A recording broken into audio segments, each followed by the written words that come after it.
Sœurs et frères, chers amis, bonsoir et bon sabbat dans le Seigneur. Encore une fois de plus, nous remercions Dieu sincèrement qui permet que nous passions 6 jours en bien sous son regard paternel et qui permet que nous réunissions ensemble pour que nous soyons capables d'adorer et aussi venir faire, ça a dit, venir apprendre des choses pour le bien-être de son Église. Tandis que nous arrivons dans le programme après-midi, nous avons demandé avec tout le monde, soit qu'il a caillou ou bien quel que soit côté où il est, puis être capable de prendre une bonne disposition, comme ça pour que tout le reste après-midi, programme ça qui gagne pour enchaîner avec d'autres programmes, pour être capable d'enjoy. Alors que nous allons débuter, nous avons demandé pour capable mettre au prêt pour que nous soyons capables de chanter ensemble au numéro 22.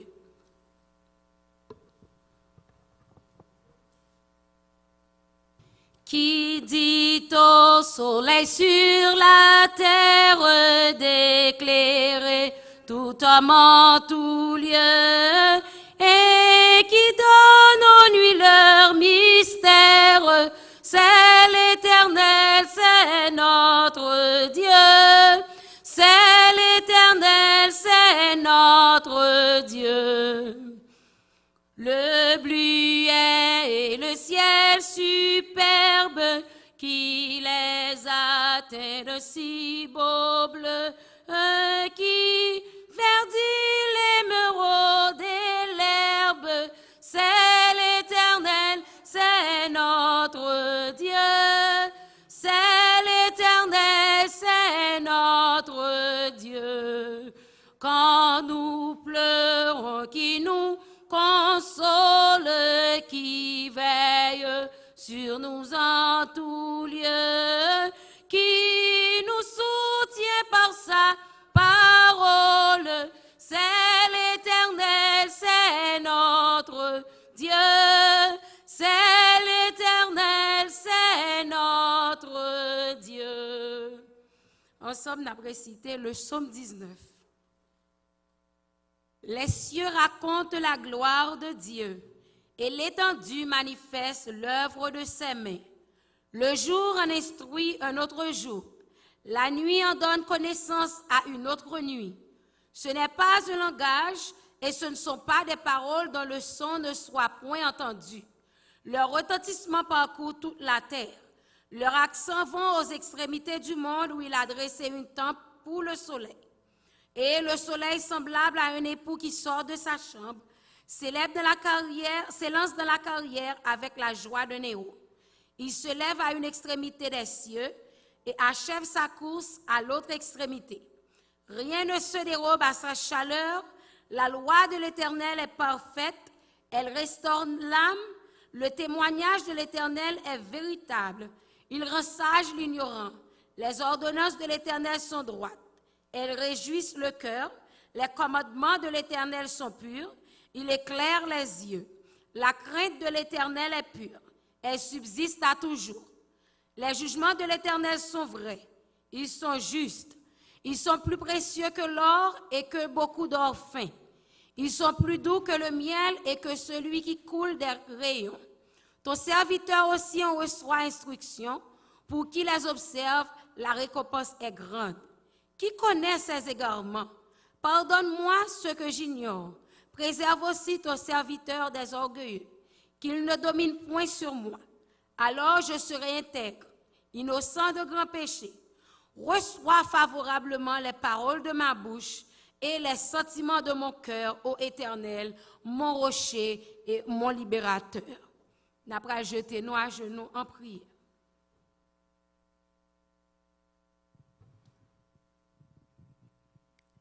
Éternel, notre Dieu, notre Père, toi qui sieds dans les cieux élevés, à soir, après-midi, c'est à vous-même nous venons adresser et nous courbons bien bas devant Père Saint et secourable, côté que nous venons communiquer avec vous des paroles que nous t'arrêtons pour que vous-même vous capables de prendre part dans la vie. Nous venons apprendre aussi, Seigneur, autour de cette table, comment pour nous capables mieux communiquer les uns et les autres pour la bonne marche de ton œuvre. Nous demandons autant prix que vous capable d'ouvrir entendement nous dans le programme après-midi ça. Et que Seigneur, nous capables d'apprendre plus que jamais comment nous capables de suivre et marcher selon la dictée de ta volonté. Permettre que Seigneur, programme que nous venons offrir après-midi, pas un programme qui va, mais que Seigneur est capable de prendre part actif là-dedans. Et comme ça, Seigneur, nous va apprendre et nous va aider à grandir ton œuvre, car notre mission, c'est de propager l'évangile des trois anges à travers la terre entière par la communication. Tandis que le programme, ça est pour l'enchaîner avec l'école du sabbat qui est pour reviser les 13 leçons. Et aussi, un concert que nous allons pour nous offrir à nous-mêmes. Nous demandons que cet esprit soit capable de prendre part actif dans chaque ça qui va pour dérouler après-midi. Et que le Seigneur soit capable de prendre place dans le temps, nous, ou capable de contrôler tout ça qui est pour faire et dire. Moun qui va pour parler, ça va pour prendre différents parts dans le programme, ça, Seigneur, qu'on est capable de mettre plus d'éclaircissement dans nous-mêmes, et ben nous dit certainement à comprendre le bien du mal et à comprendre parole au Seigneur. Tant pis, nous pas multiplier de 20 discours devant, car avant nous te parler comme ça, d'après le dit. Tant pis, Seigneur, retirez pour nous côté nous dit de plus. Ajoutez côté que nous manquons. Sans oublier l'autre Seigneur qui la caille côté qui a suivi le programme. Que yo même tout yo capable de jouer part dans ça qui est pour fête là, Seigneur. Bénis-nous chaque davantage. Et permettre que ça nous va faire, on va dire, on va sortir directement de nous-mêmes. Si nous prions, ce n'est pas en qualité de monde qui bon, monde qui parfait. Nous prions avec pardon complet péché nous. Au nom de ton Fils Jésus, à lui seul revienne toute gloire, tout honneur et toute louange, dès avant tous les temps, au siècle des siècles. Amen. Et maintenant, frères et sœurs, nous demandons pour capable prêter attention soutenue, alors que Brother Robert Henley vient pour délivrer message à travers l'importance de la communication. Bonne participation. All right, good evening. Good afternoon. Can I connect my laptop to this screen through here? I have to come up there with this? Okay, all right. Okay, so good evening, and glad to see you guys come out here this afternoon so we can talk about how can we better use communication to design immersive experiences to reach out to the community. Before I get started, are there any questions from the presentation this morning that you have? Any concerns, any points that you want to debate me on? Any kind of comments there? We're good with what we talked about today? No questions? Okay. All right. So I'm going to give him a few moments to get the PowerPoint. It's in the design folder. There's a folder called design. And there are two documents. One's a PDF and one is the PowerPoint. I need both of those up. We're going to go with the PowerPoint first, and then we're going to go ahead back and forth with the others.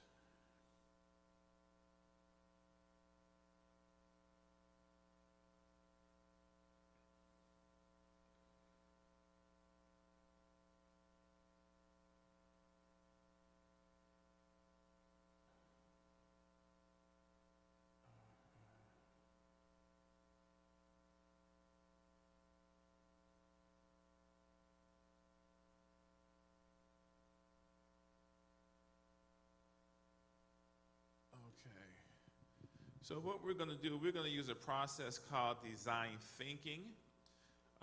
It's developed by the Stanford University D School, and it's a process of learning how to develop human-centered solutions for problems. Real problems. Is that up there? Okay, good. So we're going to do design thinking. And this is a way of helping us to better design solutions to use this. So go to the next slide there.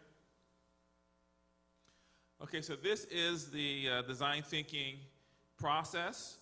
The first two squares there, that's called the exploration stage. The next three, that is called the design stage. So in the first stage, that blue stage, is called empathy.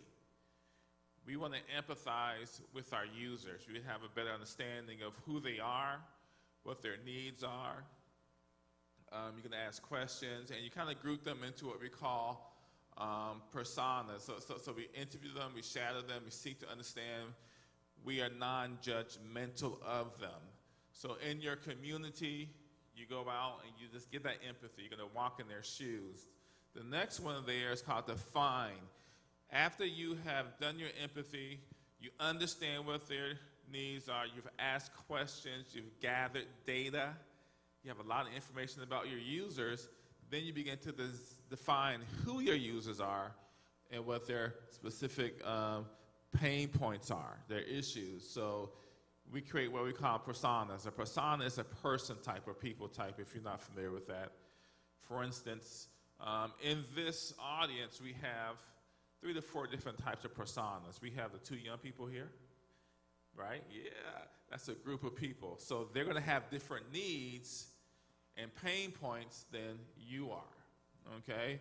I met a beautiful lady today in the office there with her red scarf on and her beautiful red flower. That's a different kind of persona. She's older, and then we have the middle group here, right? Then we have males and we have females. So we have a bunch of different personas or people types in the audience. And so if we're going to evangelize to that group, design immersive learning experiences, I can't give one to try to meet all of your needs, right? So I got to sit down, I got to get to understand you, have to ask you questions. What are your interests? What are your pain points? What are the issues that bother you as we go through that? All right, any questions on that one? Okay, so in your community here, you have a lot of different personas, right? So we got to figure out how to meet their needs. One interesting thing that I saw in the pastor's study was a trophy. You guys had a soccer tournament here recently, right? That's a nice immersive thing you can do for the community. You know, you did it internally. Well, let's do it for the community. Let's partner with some other, like the youth groups, the Urban League, the police department, maybe Publix. There are a lot of other groups who want to engage the community, but they can't do what you do. The church is designed to reach out to the community, right? In a way that Publix can't do it or the youth groups can't do it. So you guys are unique because with like the YMCA, they don't have the number of adult people here that you have that can organize an event. They can't do that. You know, or they may be downtown somewhere, but you're right here. You're on the main drag. So that's something you can do, all right? So let's go to the next, let's go back to the slide and cover the next point on there.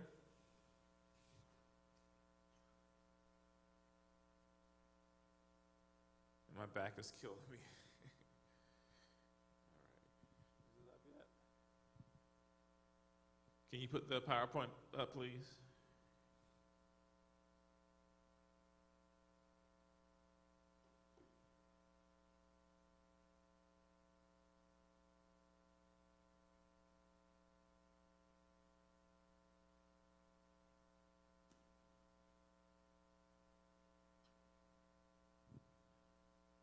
Is it up yet? Okay. All right. Good deal. All right. So the next one we're gonna so we got the not that one. Go back to the second one with the graphic. Keep going. Okay. So we got the personas. We got the role objectives there. What kind of decisions do we need to make about the people? What kind of challenges are they facing? What are their pain points? You know, COVID-19, a lot of pain points for people. Talk to them. What are your issues? What are you dealing with? What are you struggling with? Let's talk to them. Some of them just want to talk to people, right? They just need someone to sit down and listen to them, okay? And so with this, guys, we go through this process first before we start choosing the technologies that we want to use, okay? We don't want to go get the technologies and try to fit it to the person. Okay, so we want to do this first. And then after we've done that, we go to the ideate stage. That's where we all share ideas. So like if I ask all of you to go out into the community, do interviews, you come back, we share those ideas. All ideas are worthy. That means there's no stupid idea. Okay? Now, I'm holding in my hand an iPhone, right? Years ago, if you had went to somebody and said, man, on my cell phone, I want to play music on it, people look at you like you were stupid, right? I have an MP3 player. I don't need to do that on my phone, right? But Apple began to interview people because they were trying to carve a new market. And they began to interview people and look at them and shadow them and realize that we had 3 devices. We had an MP3 player to listen to music. We had a flip phone. You guys know what a flip phone is? We had a flip phone that actually had a physical keyboard, right? That had numbers, and if I wanted to text somebody, like the number 2 had ABC, and then I had to go through all of that. And if I wanted to go on the internet, I needed a computer, right?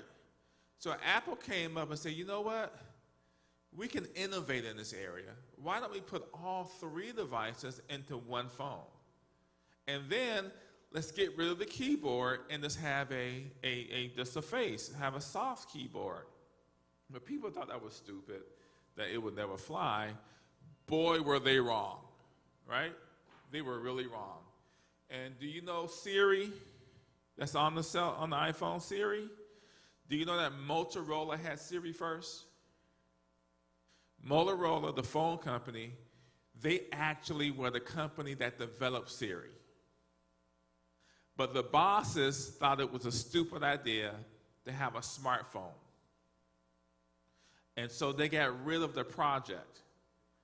So the 2 people who were doing the research, when they found out, they left Apple and started their own company called Siri. Several years later, Apple bought them for millions of dollars. But Motorola had it first. Motorola didn't do design thinking to figure out the needs of people. They thought smartphones are stupid. That's what they actually thought, guys. Now, are there any Motorola phones today being sold? Can you find one? But they developed the technology. Can you believe that? They developed the technology, and now they're not even here anymore. Okay, so that's where you go with your ideation. So put that graphic back up. The design thinking graphic back up, please.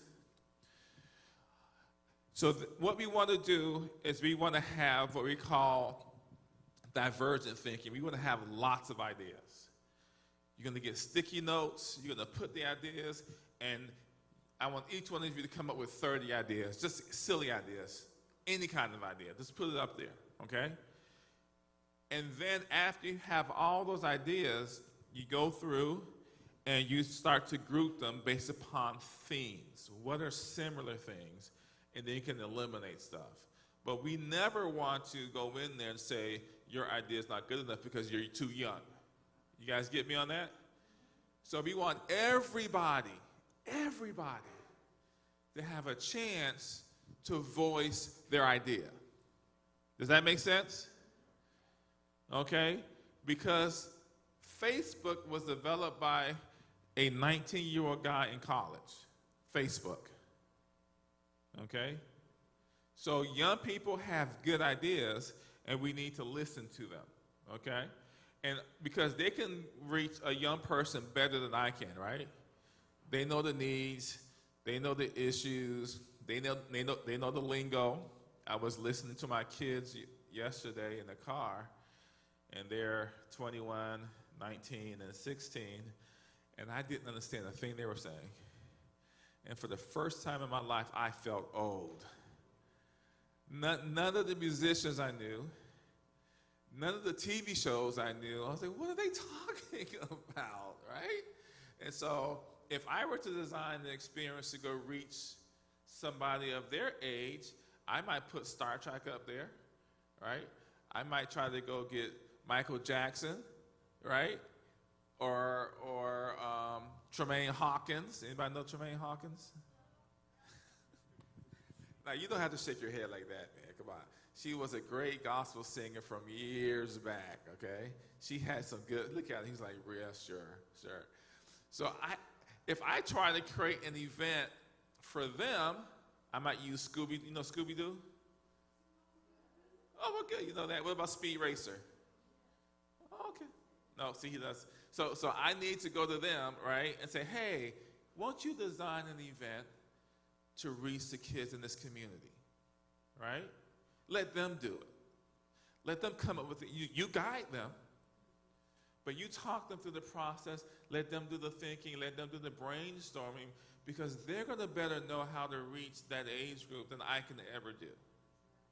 Okay? Does that make sense? Right? Yeah. All right, so let's put the graphic back up there, please.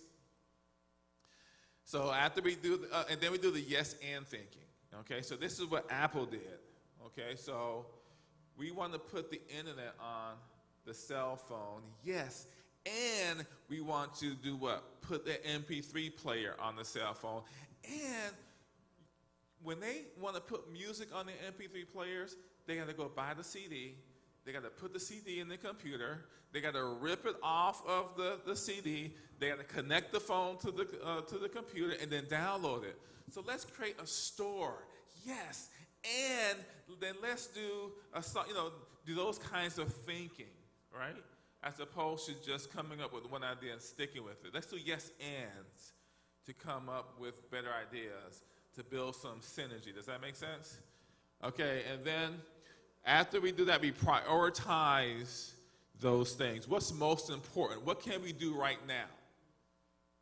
Okay, we don't try to do everything. We want to kind of ease into it, okay? Then we have the prototype stage. Now, the prototype is where you create like a mock-up of that environment or that experience. You kind of go through the dry run of it, right? So like when Apple came up with their first store, they did a prototype first, right? They invited people, they let people walk through the store, feel the things, the layout before they launched it. Now, that's kind of hard to do in the church setting, but we don't ever do that. We launch an event, we just go do it. We don't get feedback to say, hey, what do you think about it? You know, do it on a small scale first, and then scale it up, and then you test it. And that's where you implement it. We implement it, we do it, and then we get feedback, okay? What works? What doesn't work? And then we iterate. So every time we do it what? Better and better and better. So those are the steps there for design thinking. Are there any questions on that? Okay, so if you can go to the next slide, I'm just going to run through these quickly, and then we have an activity. You guys are going to break up into groups, and you're going to design an immersive ministry experience for your community. We're going to do that today, yeah. Okay, so on the empathy, guys, again, we want to make sure that we put ourselves in the shoes of the people. We do the role play. We try to pretend like we're them.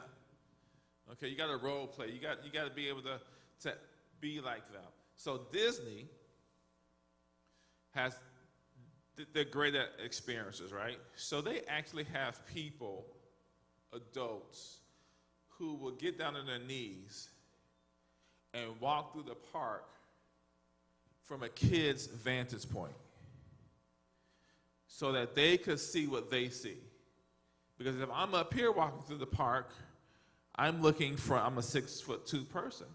But the average, the kids are small. So they try to put themselves in the feet of the kids. How does that look to a kid? How would that look? And that's what they do there. Okay, so next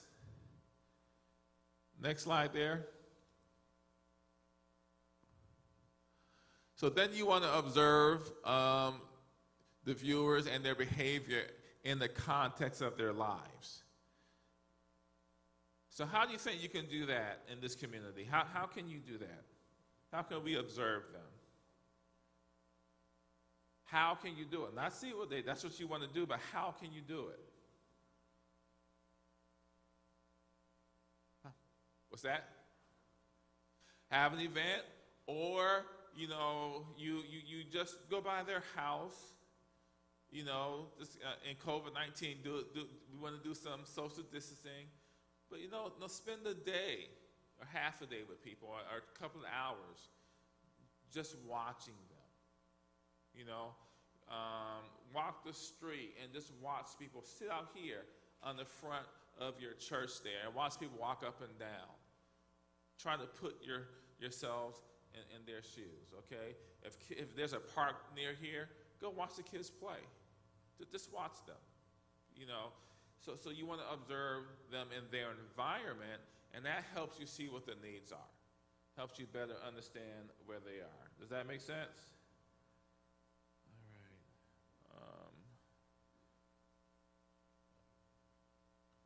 All right, and then, immerse yourself in their environment.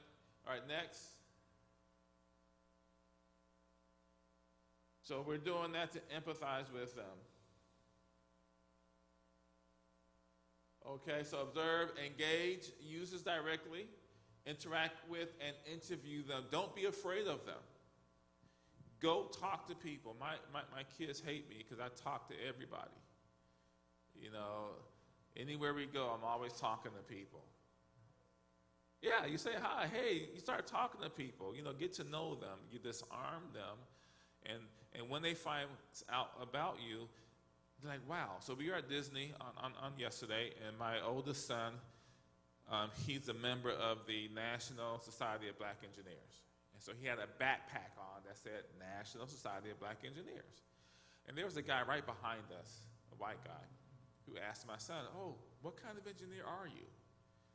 And we got to talking to the guy, and he told him he's in school, and then I'm a teacher, and I teach this kind of stuff. Come to find out, this guy owns a,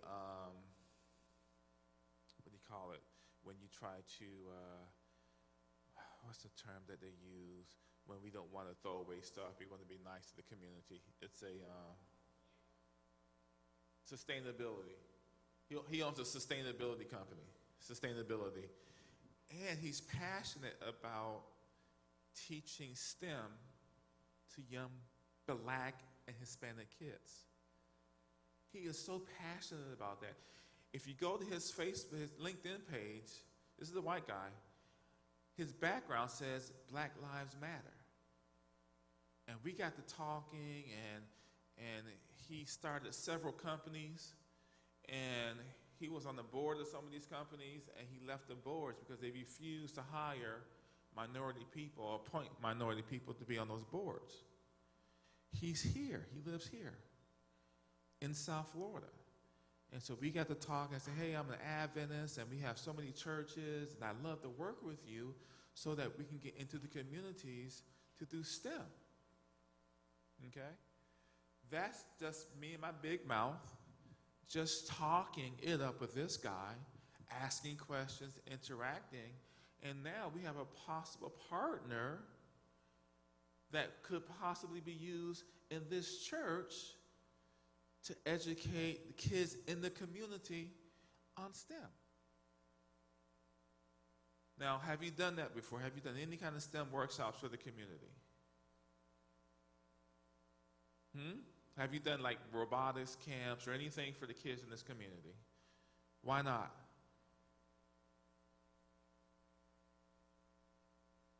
Just think about that for a minute. Why not? What if you did that? What if you did that? What do you think the impact would be to this community? It would be huge. And guess what? There are people in your church who would love to run that STEM camp for you. I guarantee it. There's probably a retired teacher who does nothing all day long. They're retired.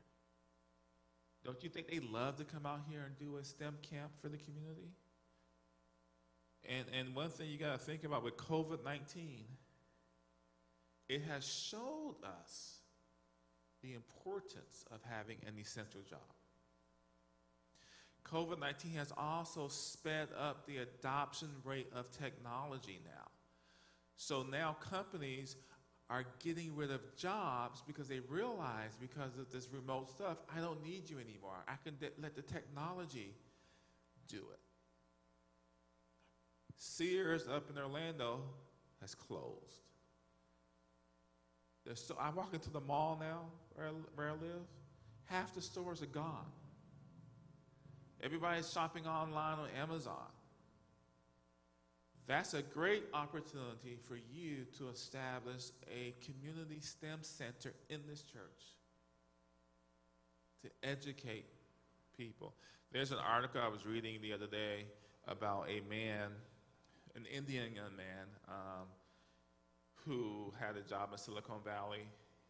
He grew up in Kentucky, went home, and he started a school for technology to teach the people of Kentucky how to program. And he would run it for like 3 weeks, 8 hours a day. They would come to this place, and he would just teach them how to program. Those people started getting jobs. They were getting off of welfare. These are white people now, getting off of welfare. He was so successful that the mayor of the community came to him and said, man, we love what you're doing. Here's some money. We want you to do it on a bigger scale.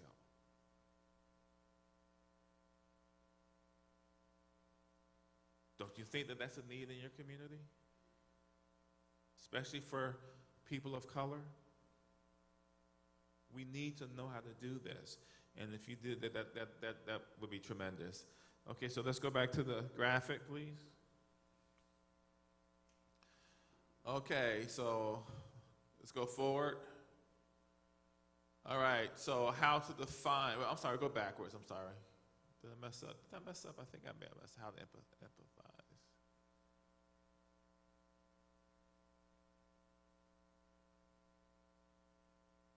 Okay, so the best solutions come from the best insights into human behavior.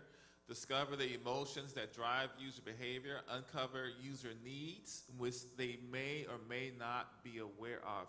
That's called a latent need. If you sit with them and talk with them, you'll realize that they have needs that they don't even realize that that's a need. That's what Apple did with this phone.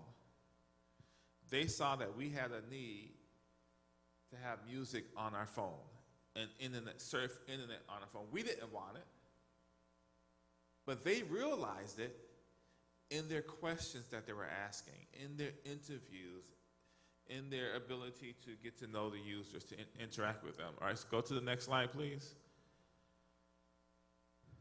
So we want to talk about now, how do we define? So after you've done that, you want to define. So the define mode explicitly expresses the problem you strive to address. In order to be truly generative, you must reframe your challenge based on new insights gained through your empathy work. So when they say reframe, so you guys have assumptions about the people in this community, right? You've been here for years, you think you know them, and you have assumed that they have these needs. You made an assumption, right? But once you do the empathy exercises, you're going to realize that some of your assumptions were what? Wrong. And that's going to have you to reframe or rethink the problem. And that's what they're saying here. Okay, this reframe point of view or problem statement can then be used as a solution to generate, solution generating springboard. So it goes on to say, preserves emotion in the individual you're designing for, includes strong language, use sensical wording, so you can come up with a problem statement. The people in this community or the young people in this community don't have access to robotics at their local school. Okay, that's the problem. Or the elderly people in this community because of COVID, are lonely and depressed because they don't have the same kind of access they've had to what? Their family. Okay? So those are problems, and then you would go about trying to address those problems. Okay, next slide, please. Did he leave? Okay, so the defining mode is when you unpack your empathy findings into needs and insights and scope a meaningful challenge based on your understanding of users and their environments. Come up with an actionable problem statement or point of view. More than simply define the problem, your point of view is a unique design vision that is framed for your specific users. Now remember, I read the quote today about Jesus. Jesus saw an avenue to what? Every heart, right? Not one type of person, to every heart, okay? So that's what you want to do. You want to come up with solutions for your multiple people groups or problem statements, okay? I'm going to skip to the last one there. Understanding the meaningful challenge at hand and the user insights you can leverage is fundamental to creating a successful solution. So if you don't do that, you're not going to come up with a successful solution. Okay? So when the earthquake hit Haiti years ago,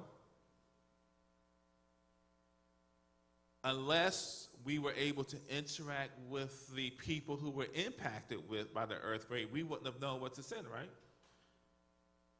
So being able to sit down and try to put yourself in their shoes, what are the needs? If I were over there and I experienced a earthquake and I had children, what are my needs? Okay? Or if I was a young man in Haiti and I just experienced this horrific thing, my house is destroyed, what am I going to need as a young man?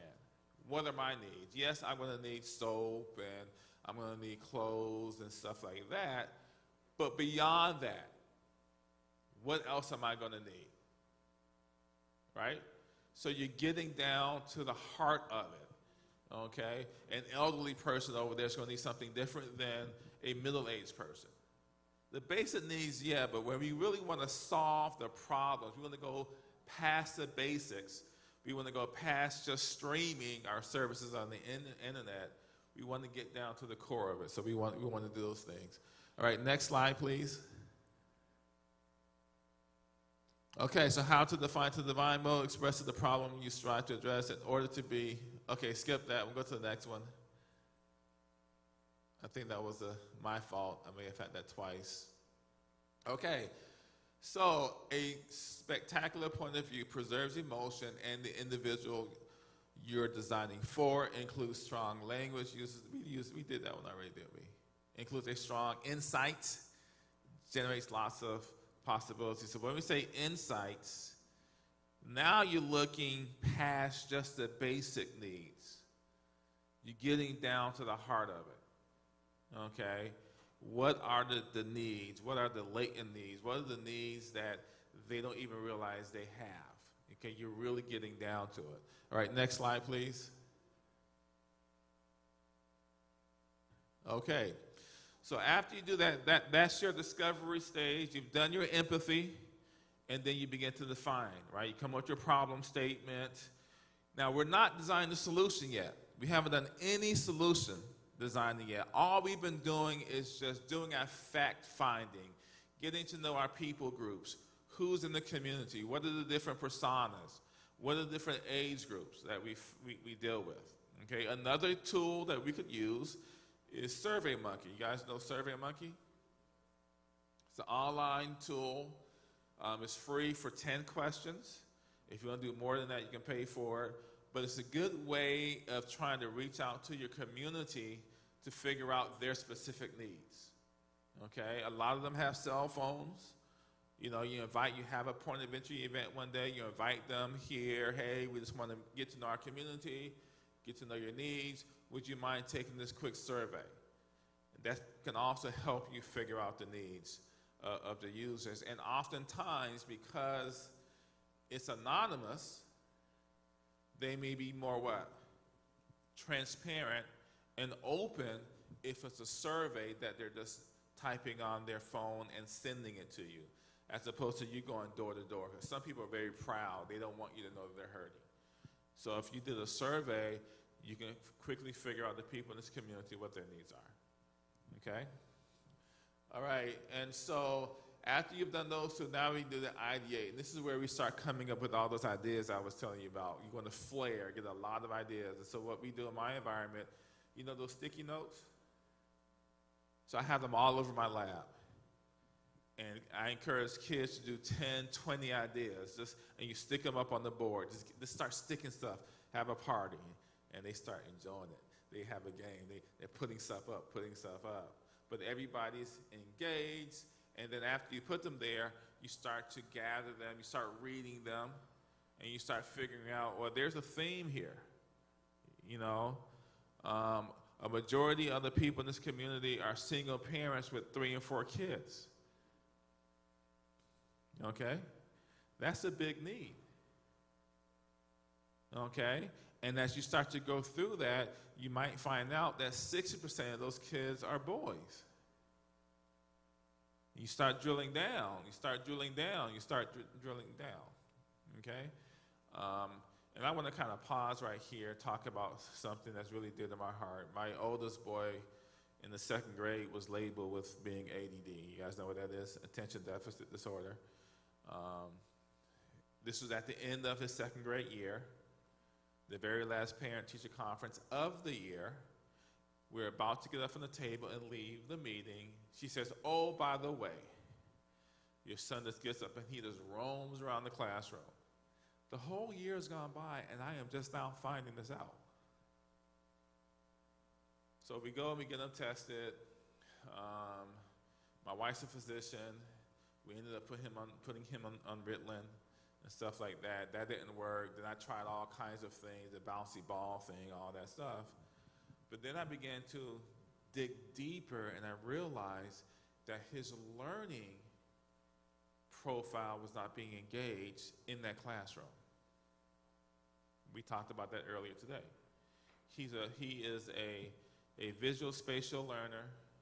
He's interpersonal. He loves to talk to people. Loves to talk. He's very friendly. I wonder where he gets that from. He's always talking to people.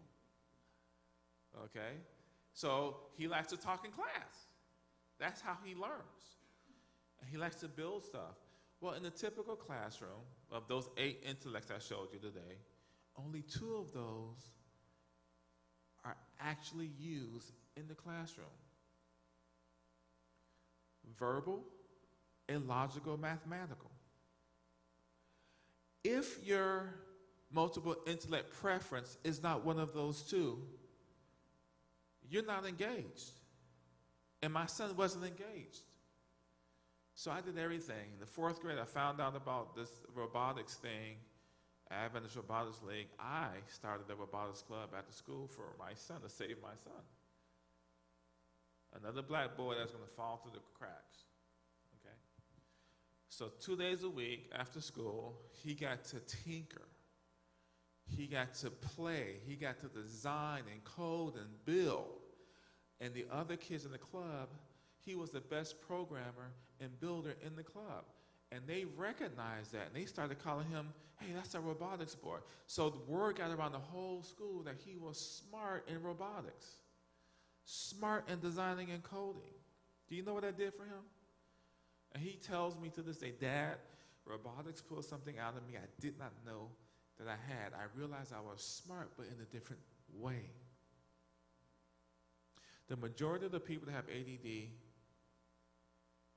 they're not being engaged. And they're either engineers or surgeons, if you do the research.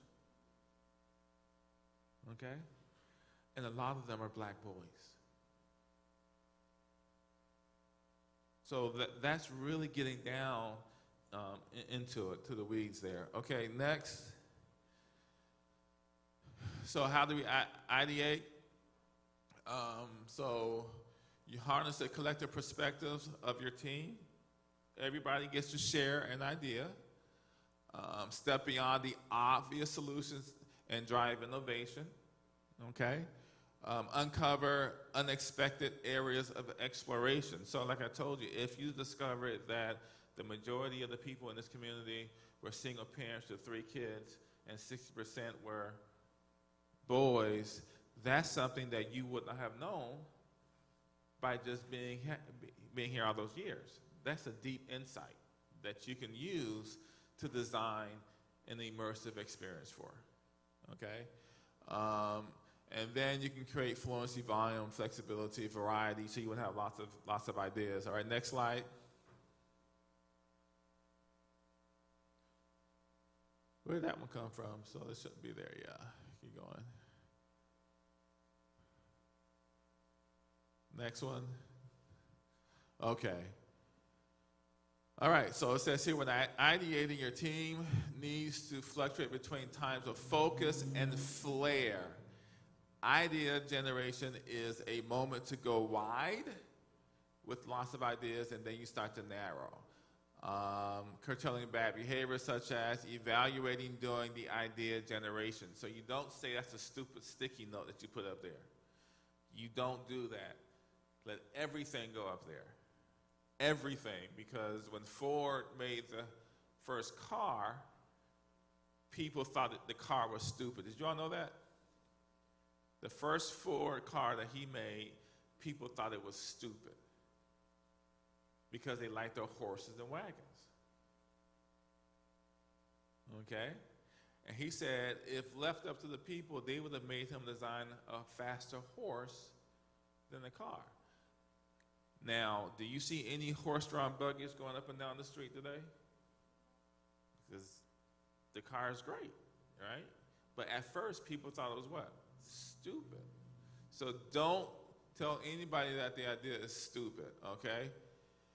Innovative concepts can often come from the most outlandish ideas. All right, next slide.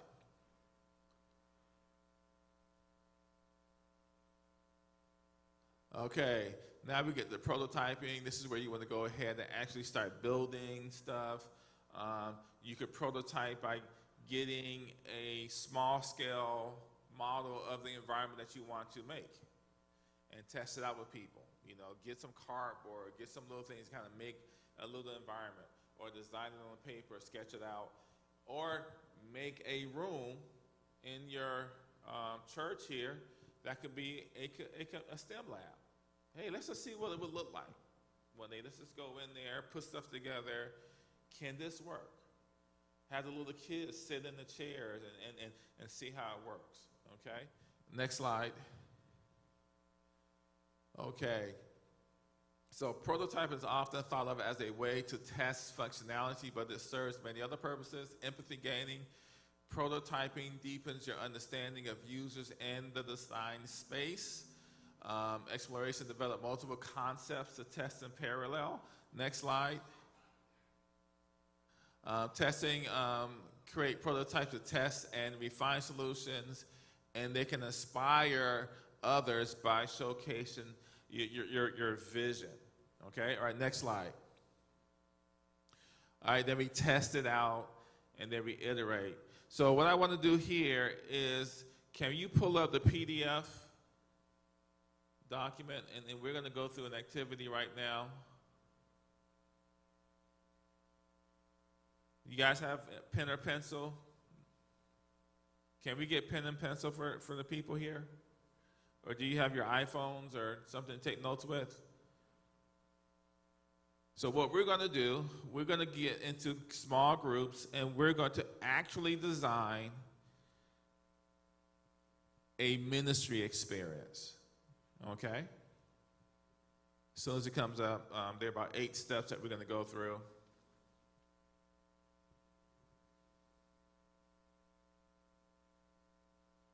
Are there any questions while they're bringing it up for me? Any questions?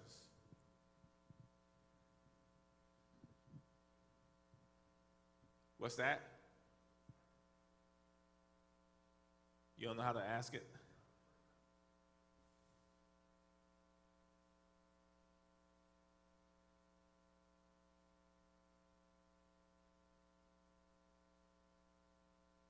Like what? Yeah.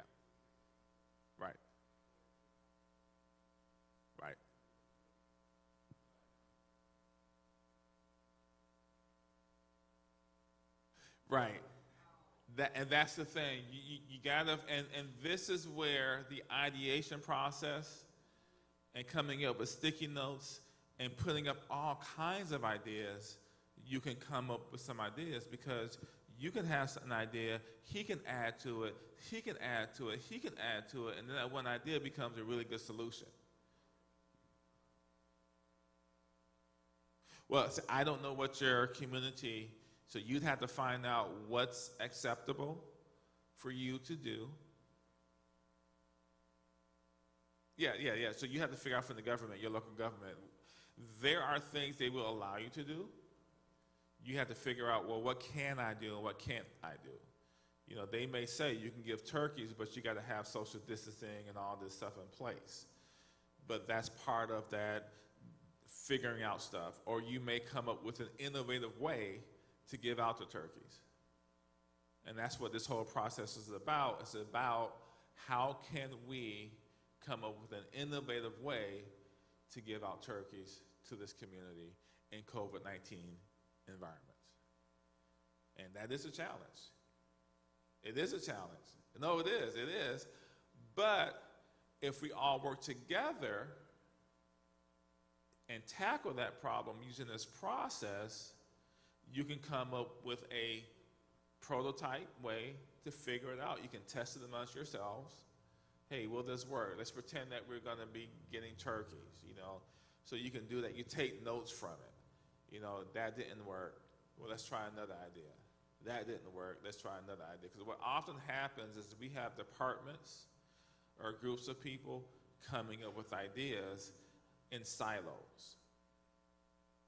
But with this, the whole church can participate. You get your stickies. Everybody comes up with an idea. It will take a while, but you can get through it. And you will find out that back there, she has an idea that's really good at working on, but then you can, oh yeah, that's a good idea. Well, what if we did this to it?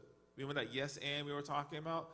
Yeah, but what if we did that? Well, no, that's not going to work because of the restrictions. Okay, well, what about this?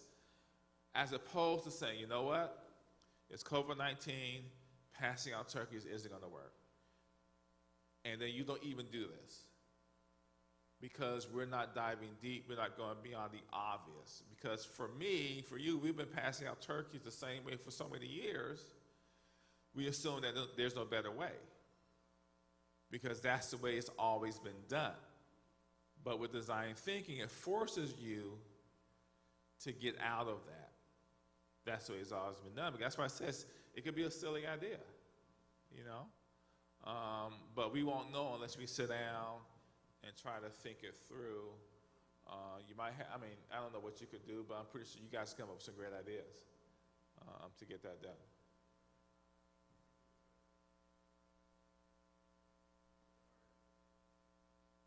Okay, so, but that's where you would all come together and start thinking that through.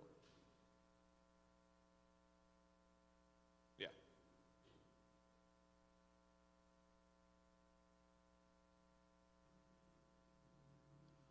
So, asking them, why are you giving them the turkey or before?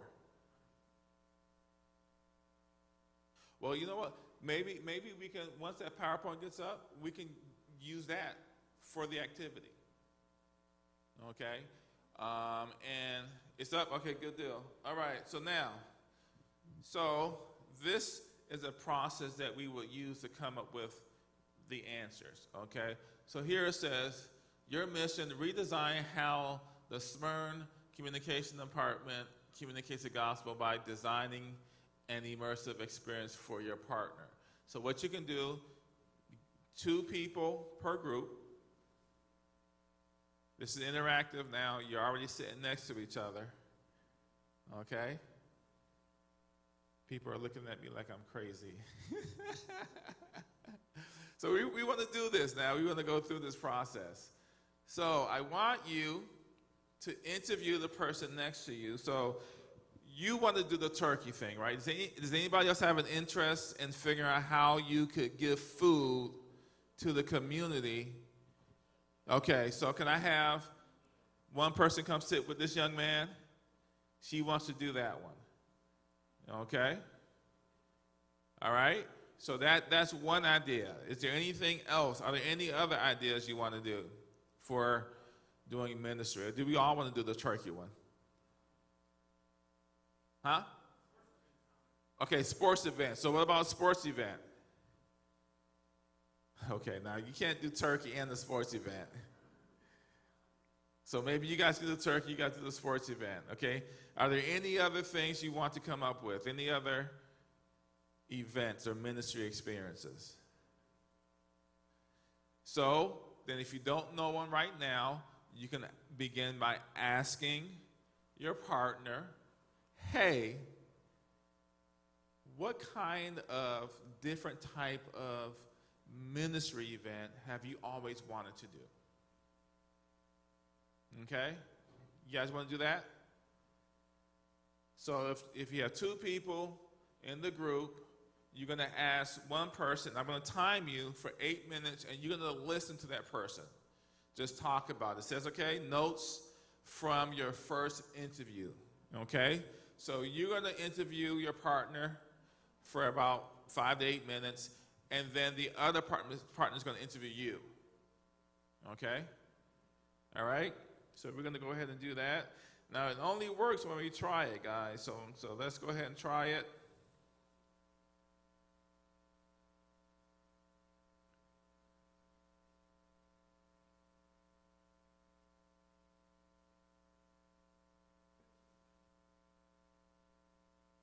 Now, remember, we're not trying to design it yet. We're just asking questions first. We're in that exploration stage. I don't want you coming up with the solution. I just want you asking the person, hey, what kind of ministry opportunities can be redesigned here at the church? You know, or is there a ministry that you've always wanted to do, and just talk about that. Don't talk about how yet, just talk about what you want to do. It could be, you know, having a sewing club for the girls in the community. Just talk about it. Don't talk about how you're going to do it yet. Does that make sense? Or I want to meet the needs of a certain group of people. That's my ministry. I want to meet the needs of young girls between 6 and 10 years old, because I know that young girls get bullied.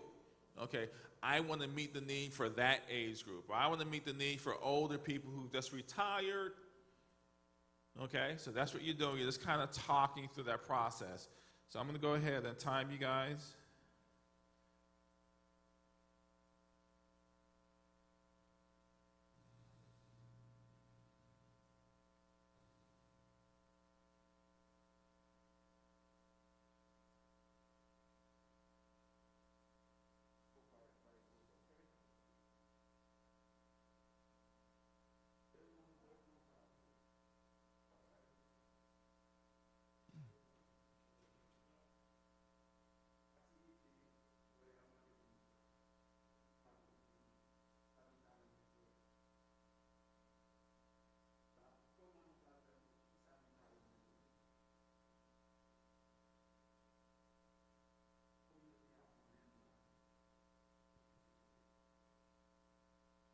Okay, so at 4:35, you want to go ahead and be done with this activity, and then you're going to switch and interview the other person. So one person is just asking the other person right now. You're listening, you're asking the questions. Take out your phone, you're taking notes. In 5 minutes, you're going to switch roles. The other person is going to interview the other person, okay?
Okay, 1 minute left.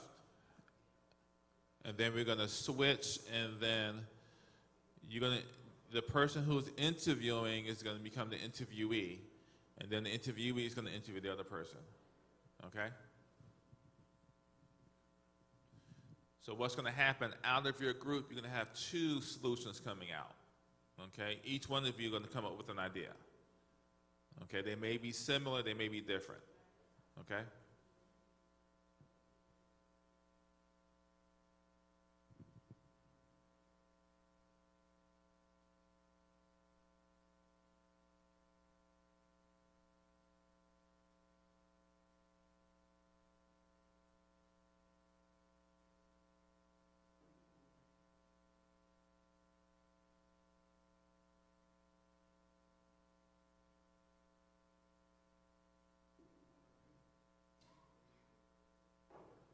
Okay, time is up. We're going to go ahead and switch.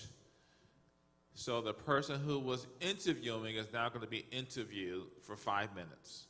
Okay? You guys understand what we're doing? So 5 more minutes.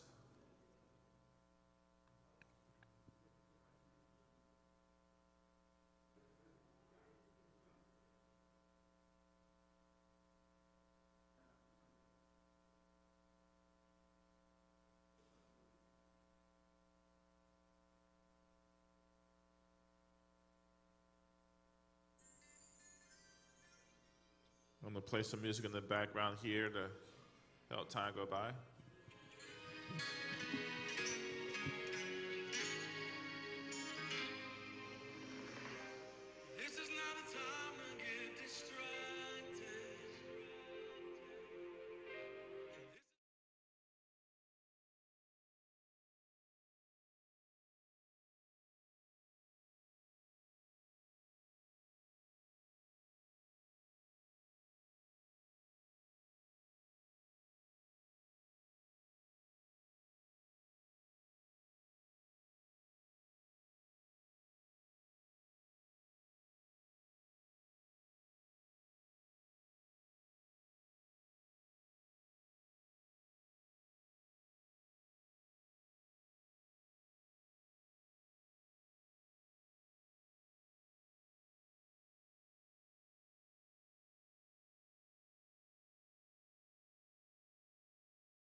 D.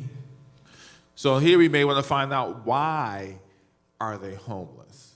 Faut que nous poser question pour qui ça que homeless pour ça dans la rue. Okay, we may assume that they're not getting food. They may be getting food. It may be they don't have a way to what? Cook the food. OK, nous doit penser que va rien manger, ils doit rien manger mais va cuire li. Right?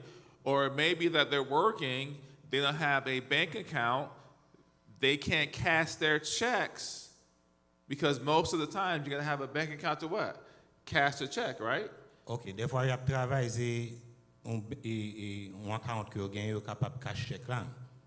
Okay, so you're getting past the assumptions, you're digging deeper, and here it says goals and wishes. What is your partner trying to achieve through this ministry? We know we want to feed the homeless, but dive deeper. What are you trying to achieve? OK, nous croyons que vous voulez pour feed yo, vous voulez pour bailler manger mais qui objectif ou qui ça qui derrière tête ou que vous voulez réaliser? Okay, so for the next 2 to 3 minutes, ask each other those questions. What are you trying to achieve? Okay, you want to do this, but what specifically are you trying to achieve? That's going beyond. Does that make sense, guys? Okay. So do that for the next 3 minutes. Deuxième partie, il va nous 3 minutes, nous pourrons demander partenaires nous qui intention que le gagne et projet ça que le veut réaliser, de projet que le gagne pour qui ça que le veut réaliser. So I got the timer. We're going deeper. What are the goals and wishes of your partner? What are they specifically wanting to achieve? OK, qui goal ou qui est objectif ou qui spécifique pour qui ça qu'on veut faire. Est-ce que c'est juste vous voulez faire dit exactement qui objectif ou.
Okay, time.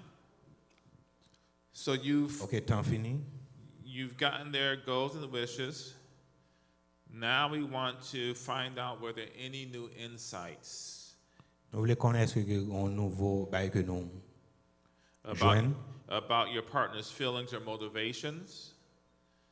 And what's something you see about your partner's experience that he or she does not see? Is there a latent need that you can identify? Maybe not, but we want to try it. OK, nous voulons essayer pour nous voir que ça que le jeune là, est-ce que c'est un bagage qui vraiment est très fort que l'hypothèse comme solution. Okay? So if there aren't any new insights, then we go on to step 4, is where we write down the problem statement. Okay, so if you look up at the screen there, you're going to see an example. You're going to see a template for the problem statement. OK, on va montrer une forme qui va parler de déclaration de tout problème que nous joignons.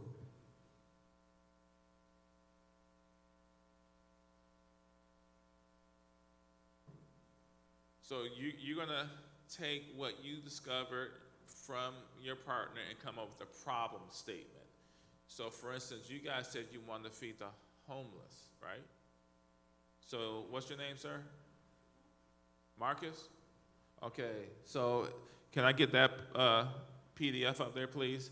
So you'd say Marcus needs a way to feed the homeless because as he drives home every day, he sees a homeless family, that needs some food, or they need to be looked after. So you want to create that problem statement. Does that make sense, guys? OK, la BC vient avec une déclaration qui dit que Marcus voulait bailler pauvre manger parce que il voit elle va passer dans zone là, il voit que a besoin de manger. Faut que nous venions avec une déclaration qui pour nous dire que pour qui ça que il voulait et faire un projet pour le bail, on me laisse manger. Faut venir en déclaration. And this could be a chance for you to uncover new ministry opportunities in the church.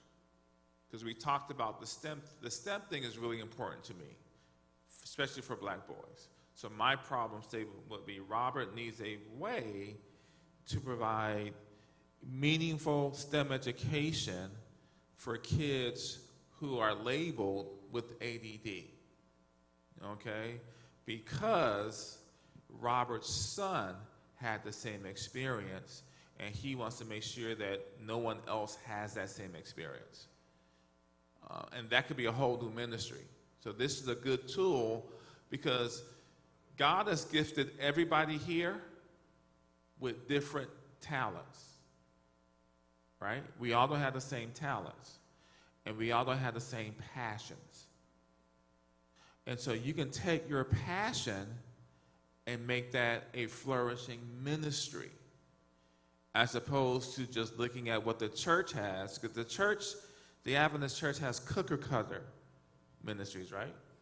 OK, bah mais c'est fonti traduit que il dit que en pile nous même dans l'église nous gain des talents et des fois que nous pas réaliser que talent nous ca aider yo monde qui gain faiblesse là pour que nous porter dans l'église parce que genre de monde ça et l'église là besoin yo une expérience côté fait qu'on pas ta vle monde passer là-dedans ou utiliser expérience pour là pour qu'on porter le ba monde ça yo pour que ou éviter que yo tomber là-dedans. Okay. So let's go to the next slide. But go ahead. Can you come up with a problem statement? It doesn't have to be really difficult. It's a simple problem statement. Discuss that right now. Maybe just one per team. But come up with the problem statement. We want to go just beyond the basic. OK. Quand il y a un problème là, un petit gens plus compliqué, faut que nous venions avec une déclaration. Il n'est pas facile que première étape que nous devons faire.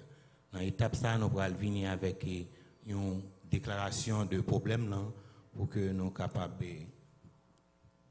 Okay, so after you have your problem statement, now you want to ideate. So for them, they came up with the idea to feed the homeless. Here you will start to kind of either sketch out or write out how you want to do it, an innovative way that you want to feed the homeless. OK. Lorsqu'il y a un problème et déclaration de problème, là, qu'on y a, faut venir avec idée. C'est là que on va venir avec solution. Premièrement, on te poser problème là, qu'on y a, on va venir avec une solution et comment que on va pallier avec et problème ça que ou te faire une déclaration de lui-même. Qu'on y a, c'est avec solution que on va venir avec idée. tant que Marcus, lui-même, il a dit que la paix et baillement et pauvre manger. Ça, c'est idée à parler pour lui venir avec solution problème. Là. All right, so take a few minutes, and then I want to hear some of your ideas. Pour quelques minutes, et puis il voulait attendre que l'idée que nous venions avec eux. Is there anybody that wants to share an idea? Il y a un monde qui voulait partager une idée que le gagne, de projet que le gagne, de déclaration que le fait, qui problème que le gagne, et puis qui idée que le gagne pour remédier à problème. Il y a un monde qui voulait share, qui voulait partager.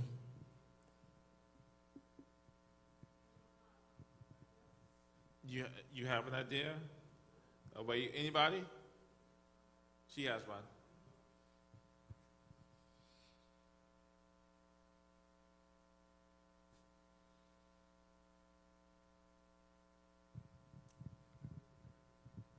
Thank you, sir, and hi to everybody.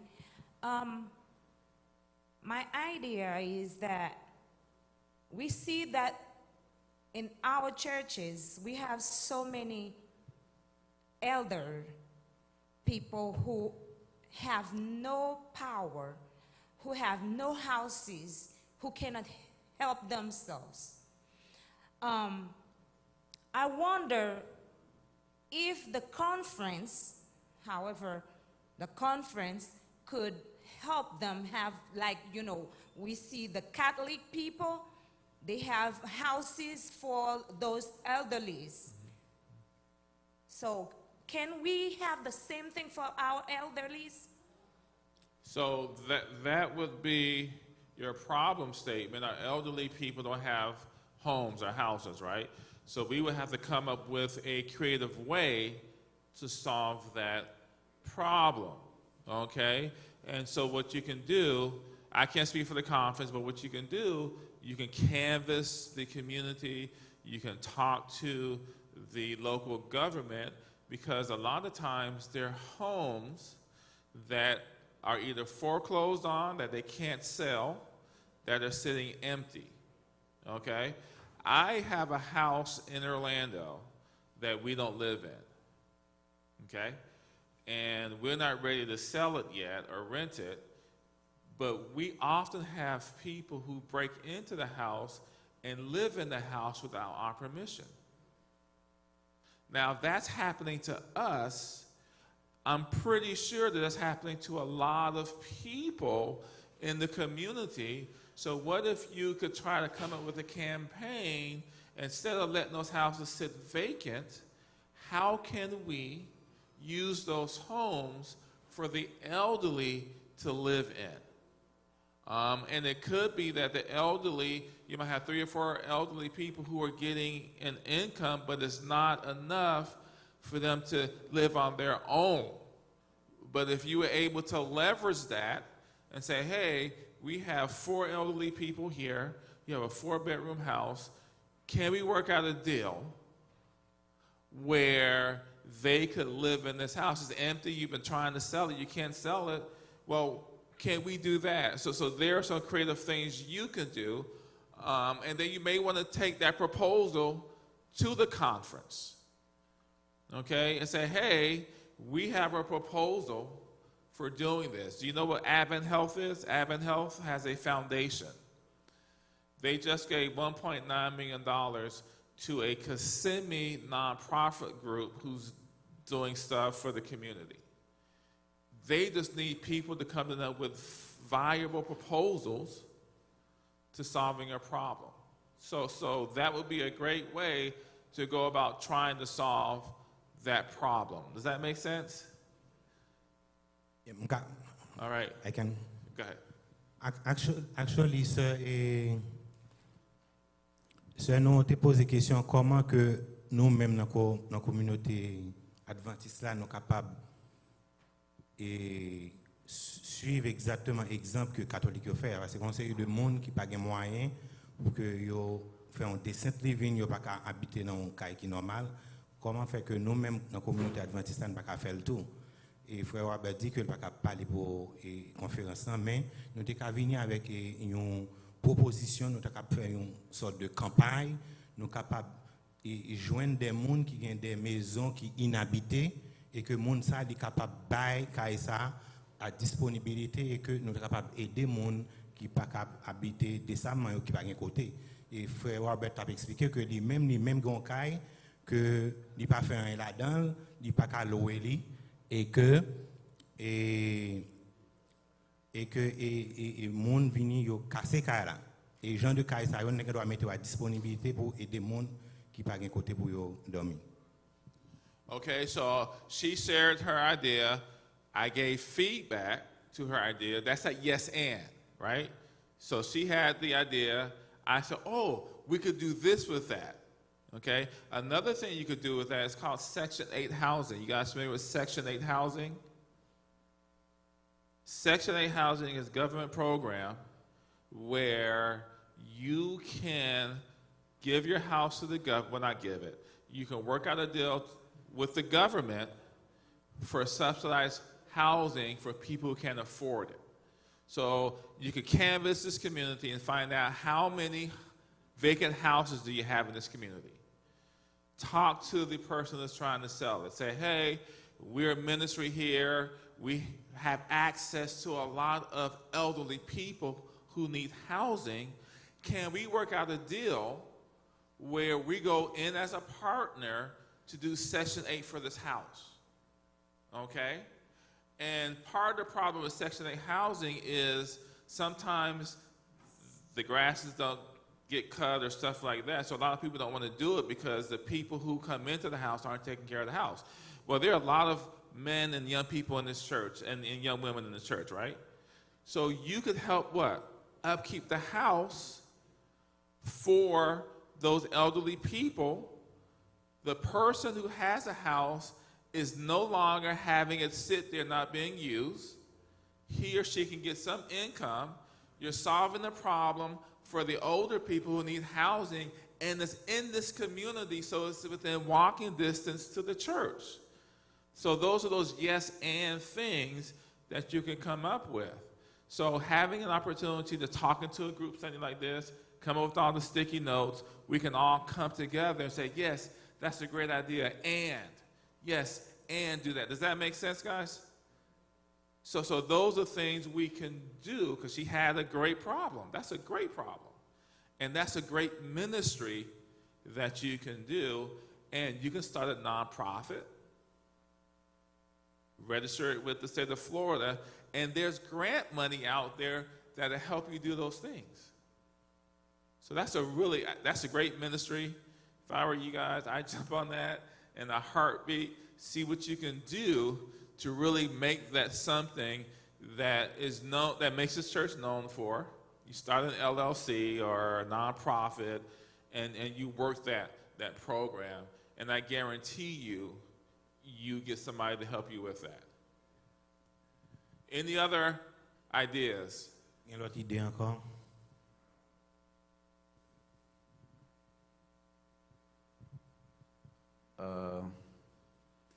We want to thank you first for the presentation. Like one of the ideas I have is helping kids with homework. We cannot say after school work because of COVID-19, but helping kids with homework. Like we can, because when we talk with some members, they have children with bad grades.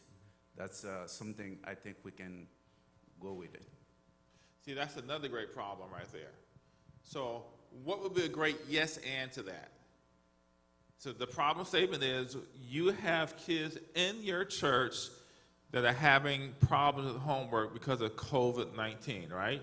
So that's a great problem. So how can we go ahead to start coming up with a solution? Can anybody add to that, what he just stated, that problem statement? What can we do? Huh? Start a tutoring class, okay? What else can we do?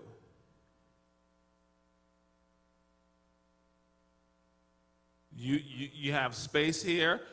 There are lots of retired people who are not Adventists now, who are retired teachers, who live in their community, who would love nothing more than to help kids. They've done it all their lives for 40 and 50 years, right? They're not doing it anymore. They're sitting at home bored. They would love to be able to do that. But how would you engage those people? How would you let them know you're here? You got internet, Facebook, Twitter, start canvassing radio spots. You get out there, put a big sign in front of your church. Huh? A poster, that's right. There was a school in Mount Dora that wanted to start a robotics program.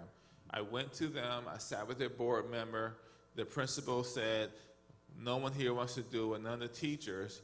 I said to her, I guarantee you that if you go to your church and make an announcement, you will find somebody who's retired teacher to come in and coach a robotics team. She said, that's a good idea. Before I left the parking lot, she came running out to me. There is a man who retired, he's a retired principal, Adventist principal, who has always wanted to coach a robotics team. He's retired.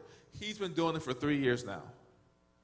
He comes after school on Tuesdays and Thursdays for 2 hours, and they're not paying him. He doesn't want any pay. He loves it. That's his ministry, and they have a robotics team, and they made it to the finals one year. But this guy was just sitting there not engaged at all. It wasn't until the principal started asking that she found somebody who wanted to come in and do it. So that's a great, yes, sir. Yeah, go ahead. Yeah, actually, frère Frisnet demandé, est-ce que, par une façon que nous avons intégré la communauté, telle que une série de petits monde qui, dans l'église, là, qui ont un problème avec devoir, ou tout à fait devoir, frère Frisnet dit, est-ce que par une façon que nous avons intégré.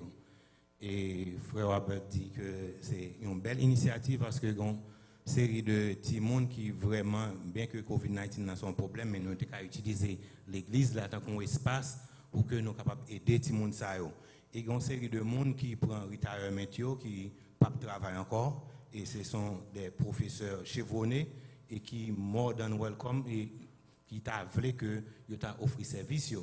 Et les gens de monde ça nous étant que frère Marcus a dit que nous devons mettre un poster devant l'église là pour que nous un message là tel que un monde qui est intéressé est capable de venir, et que si un monde a besoin en tout que il capable convaincre que l'église a son place, que est capable offrir petit un service pour que l'église là est capable activement entrer dans la communauté. Okay. In the back there. Yes.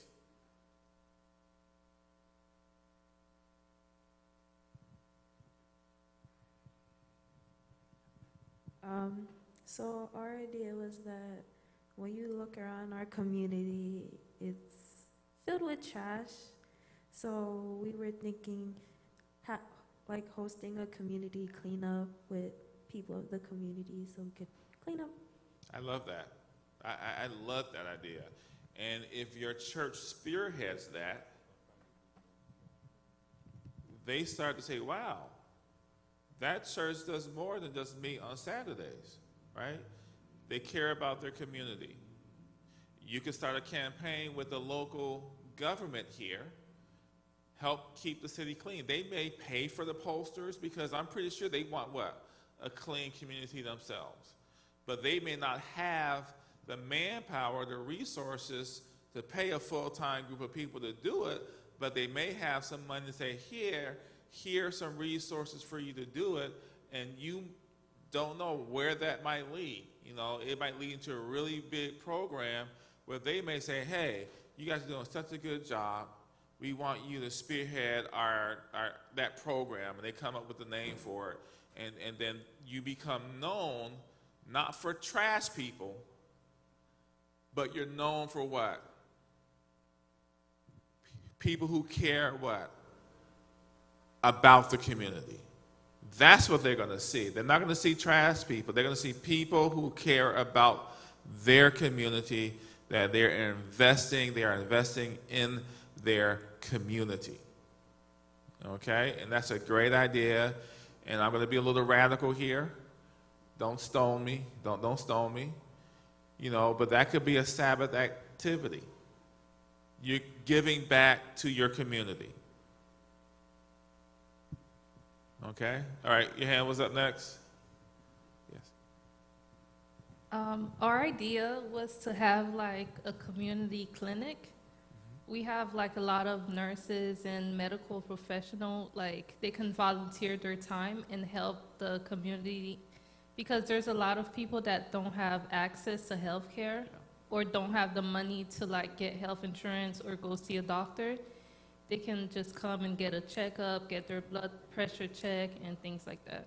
No, and that's a really important point you're bringing up. The data is showing that we, as people of color, are not going to our doctors enough.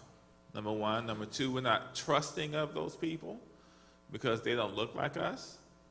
Okay, and if you did that, that would be a great program. Oakwood University in Huntsville, Alabama, decided to meet the needs of people who are food insecure. Do you know what food insecure is? In their communities, they don't have any grocery stores. They've all moved out. They don't have access to that. So they put a proposal together that they would take some of their property and turn it into a community garden for the community. They got a grant from the city of Huntsville. They have now built a beautiful garden store, food market store, and the government has given them a bus and helping them fund it to take the food, put it on the bus, and drive it to the communities that don't have food. Because they stepped out and did it. They didn't sit there and say, oh man, why shouldn't they, you know, we have all this land, they should come down. No. They went out and did it. And you have lots of land here. That could be something that you can do. I just saw another program in Orlando where the city will help fund these community gardens, and they're asking the local community to help take care of it. And where people could come and they could grab food and they can go back and feed their families. So that's a great idea. I love that. And you can even partner with some of the medical schools here and some of the other places where those people need so many hours. Don't you need hours to qualify for that? Well, what if you were a facility where you had those people come and man your facility and help you give treatment to the community, because they have to do the hours anyway. Why can't they do it here? They don't have to pay for a facility, right? You already have a facility. They're partnering with you in the community. That's good. That looks good on their side, and they can help you out. I love that idea. That's an awesome idea. Yes, your hands up here. Yes.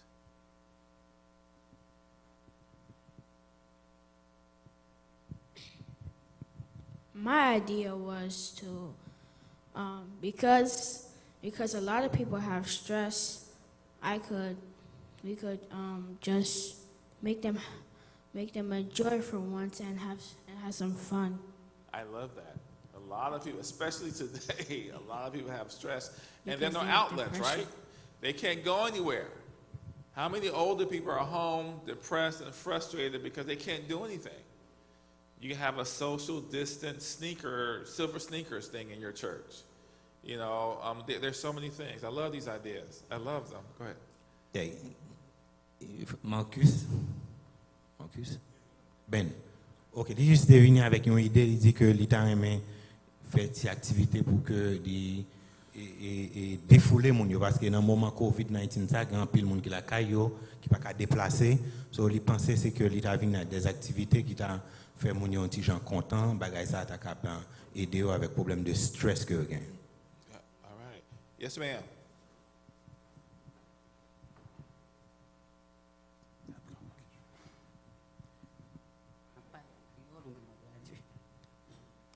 pasteur, pour quelle raison la communauté pas nous pagons l'hôpital pour nous aider pauvres dans l'église. Number one.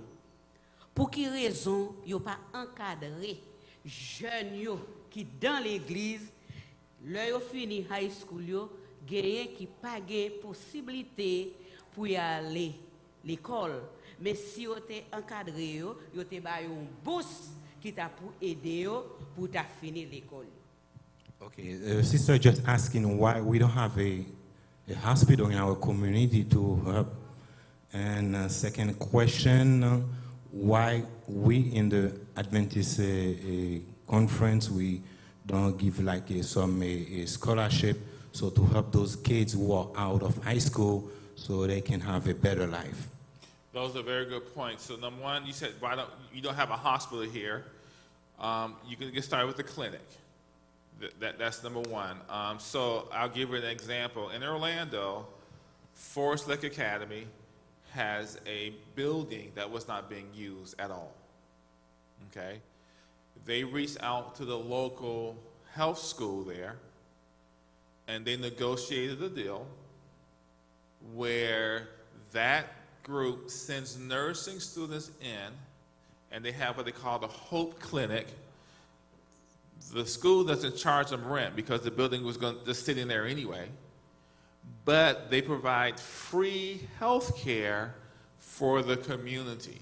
And they've worked it out with the local community government there where the buses will pick the people up and take them to the facility to get health care.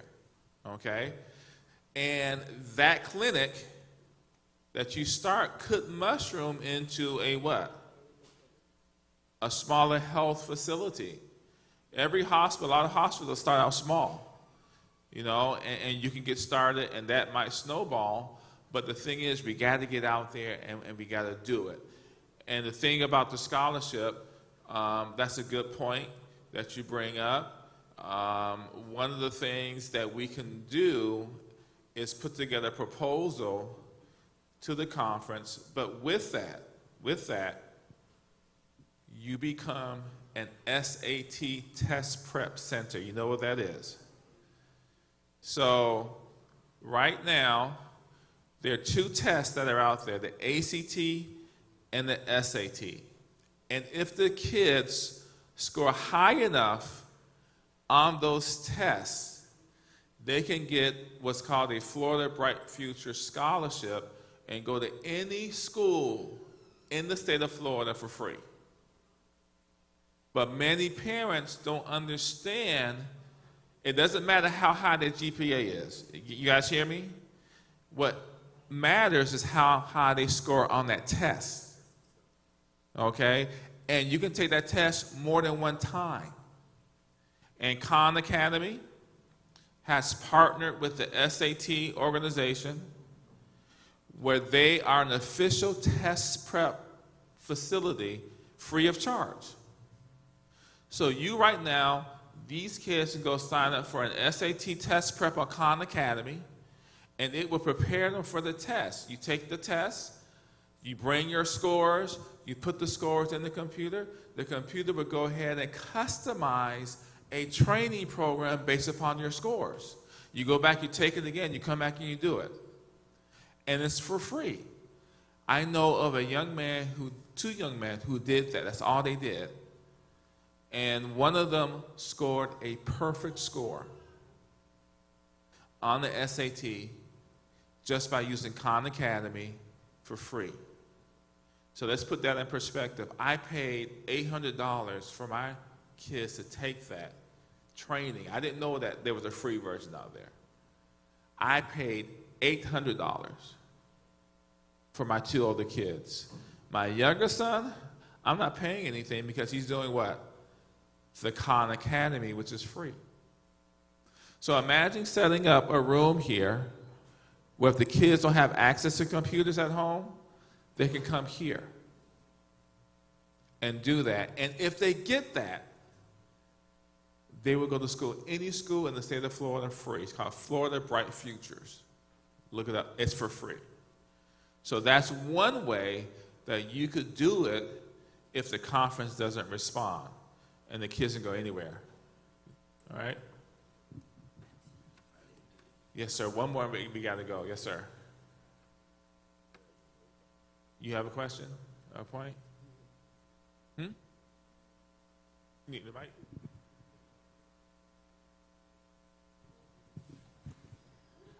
So my question is,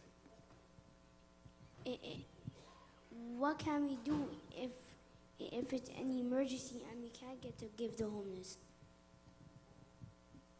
So he wants to know, what can we do if it's an emergency and you can't get the food to the homeless? Is that what you're asking? If you can't help the homeless. Well, if you bring the whole church and you guys go through that process, you will, I guarantee it, you will come up with a solution. Okay? But the key is you're not doing it by yourself, you're doing it collectively. Okay?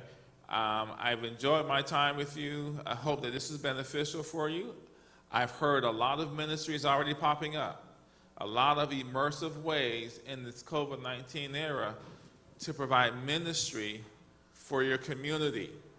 And I hope that you guys will actually work on those ideas and put them in motion, because if you do that, you will make a tremendous impact for your community. Thank you for your time.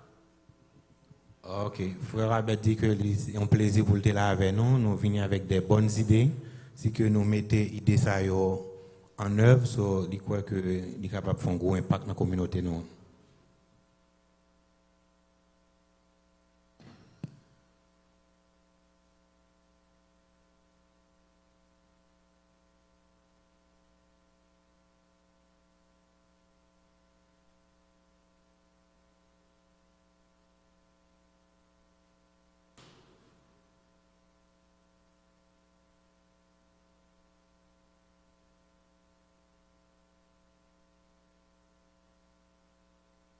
Donc, nous voulons remercier Frère Samuel qui était pour aider dans le finissement du programme. Donc, bien que nous ne pas responsables. Oh, ok. Bon, c'est au maintenant canton, il était là quand même. Donc, nous dit tout le monde qui était là, nous dit bon Dieu merci qui te permet que nous là. Et nous dit tout le monde qui était là, merci. Brother Robert, we want to thank you in the name of the pastor of the church, Pastor Jelly Germain and Pastor Jean-Claude Cheriska. In the name of the elders, we want to thank you. May the Lord continue to be with you and your family and continue that ministry for the rest of your life. We want you to have to travel safely and get home safely. I don't know if you don't want to say something? Okay.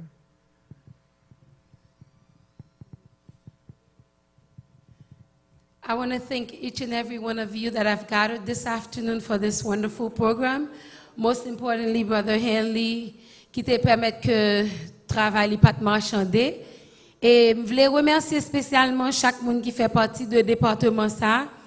Nous pas de temps pour nous dire nous combien que travail nous grand, mais plus précisément nous voulons relayer avec moun sa yo pendant que a approché, a fait ça rapide et n'a dit Brother Henley that once again we want to thank you and thank you for everything that you have done for us. This has been a wonderful program for us today, and we hope that God can richly bless you and continue to empower your ways so that you can teach other churches, not only us, but also other communities to come.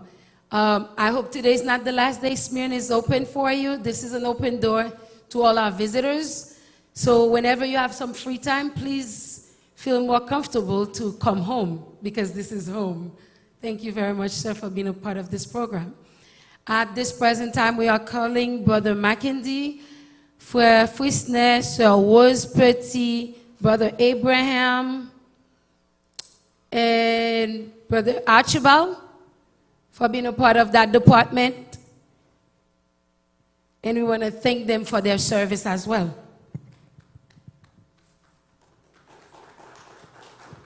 And last but not least, Sister Joanna Sinval. Thank you. The big one is for me. Frère Chibal, merci en pile. Brother Frisner, you have worked tirelessly. The Department of Communication want to thank you for everything you have done for us. Thank you so much. Amen. Sir Joanna.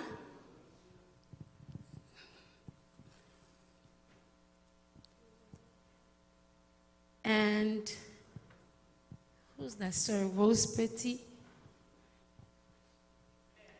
Amen, amen. Pas oublier le programme n'a pas encore fini. Nous pourrons terminer avec la première partie. Et ensuite, pour nous continuer avec, nous avons l'autre deux parties qui étaient dans le programme après-midi.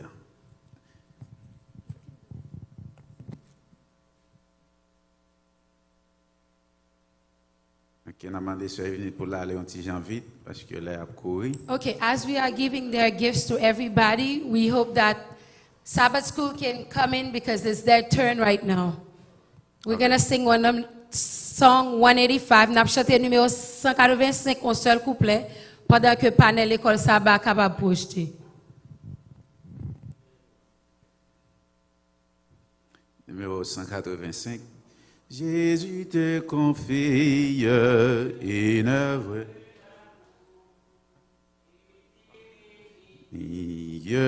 jusqu'à son retour. De sainte tâche veux-tu l'accomplir? Pour lui sans relâche, sans jamais faiblir, prie, agir, jour après jour. Sans broncher, suis ton sauveur avec amour. Sois fidèle, obéissant, et le Maître rendra ton travail puissant.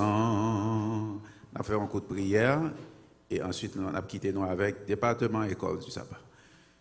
Dieu notre Père Céleste, merci parce que tu permets que nous l'après-midi, dans une séance de formation qui montrait comment à partir de connaissances qu'on a nous, d'intelligence qu'on a nous sommes capables de développer des idées qui sont capables de permettre que nous atteignions la communauté dans la vie. Et qu'on ça l'évangile là va prêcher. Pas quitter nous prendre idée ça et mettre en côté, mais que nous sommes capables de commencer avec eux pendant la nouvelle année ça qui c'est 2021. Assistez-nous, aidez-nous. Fait que nous sommes capables ensemble, en tant que communauté, nous avancer. Et comme ça, Jésus est capable de retourner et nous-mêmes nous sommes capables parmi les racheter. Nous va accompagner Brother Robert qui est venu porter information ça pour nous faire aller en bien, arriver en bien. Nous demandons toutes ces grâces et ces faveurs au nom de Jésus. Amen. École du sabbat.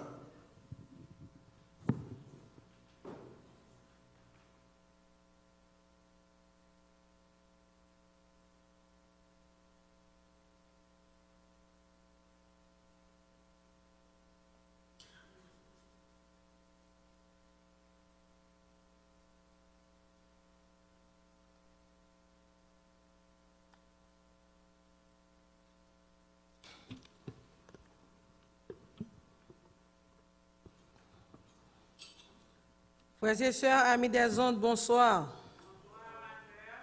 Kounyea, c'est l'école Sabbat qui a entré dans la partie ça. Nous connaissons pendant tout trimestre là, nous avons étudié un bel questionnaire qui est pour petite éducation.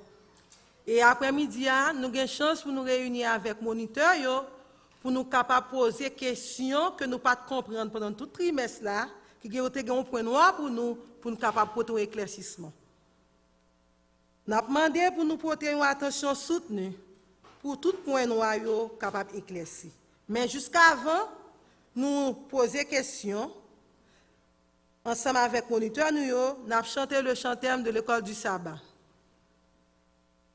À ton école, divin maître, nous sommes venus nous former.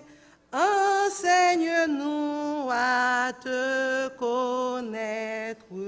Toi-même apprends-nous à t'aimer. Nous avons panel nous après-midi avec frère Archibald des Anges, frère Samuel Bateau, ancien Hyprias, ancien Frisnier Métellus et ancien Mésadjieu. Bonne étude. Merci.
Nous avons une question.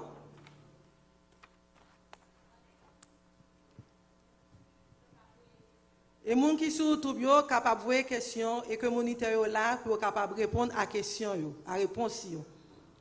Première question que nous gagnons, comment expliquer l'expérience du coma vers la mort?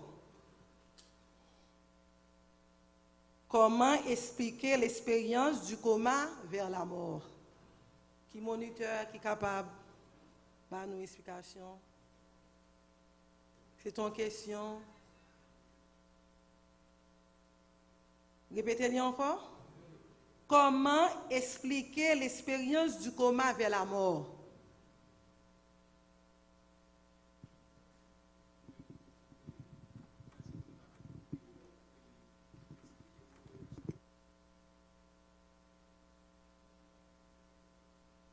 Non, il n'a pas dit dans quelle leçon je ne.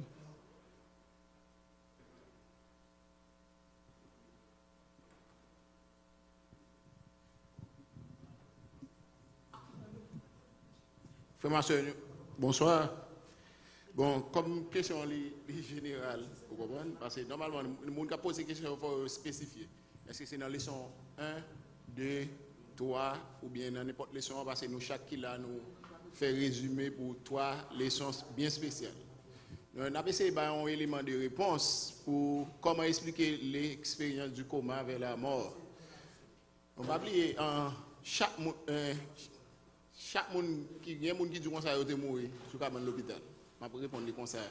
Peut-être on l'autre monde qui a un autre élément de réponse qui est plus clair Il y a des gens qui mourent qui jouent pendant et pas mourir non, qui étaient dans le coma ou bien ils jouent pendant qu'ils étaient dans le coma parce que nous pas dire moun mourir parce que pour mourir net. C'est pas bon Dieu qui font intervention divine pour vous, pas gain affaire ou t'es presque ou t'es mort retourner, grand pile bagay moun yo dit dehors afin de prendre précaution. C'est un excès de langage lié.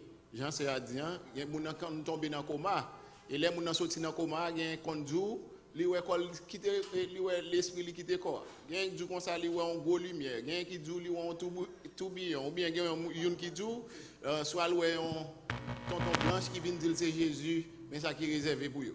Mais nous-mêmes en tant que chrétiens, spécialement chrétiens adventistes, nous connaissons quelques pièges pour ne pas tomber là-dedans. Parce que là où on mourit, tout est fini. Dès pour mourir, tout est fini. Mais comment lui-même, ça veut dire conscience, nous sommes toujours là. Peut-être il doit attendre tout ça, on a dit, ou bien il entrer la vie avec la mort, ou bien comme si on rêve la fait. Donc, c'est son gros différence qu'il y a entre coma avec les moun qui mourir. Parce que coma là, ça veut dire moun toujours là. Connaissance est toujours là, sous lui, dans le corps. Les moun qui disent que l'esprit quitte le corps, ça sont l'autre bagaille. Donc, il faut nous faire prendre pile précaution, comme les questions en général, nous essayons un élément de réponse générale. Mais les gens qui posent des questions, ils disent spécialement, si c'est pour leçon 1, 2 ou 3, ou bien quelle que soit la leçon 1, pour un moniteur qui te fait résumer ou bien qui te préparé capable de faire une réponse qui est coordonnée à la leçon nous te fait pendant le trimestre.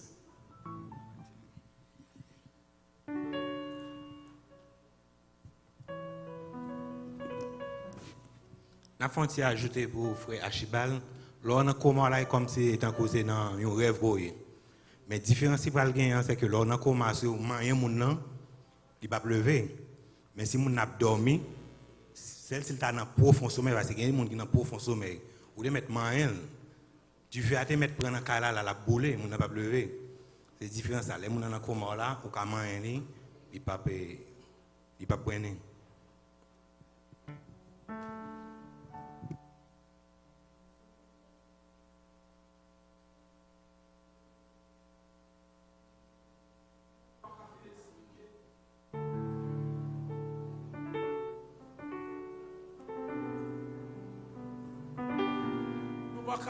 Par une explication définitive de un monde qui est en coma.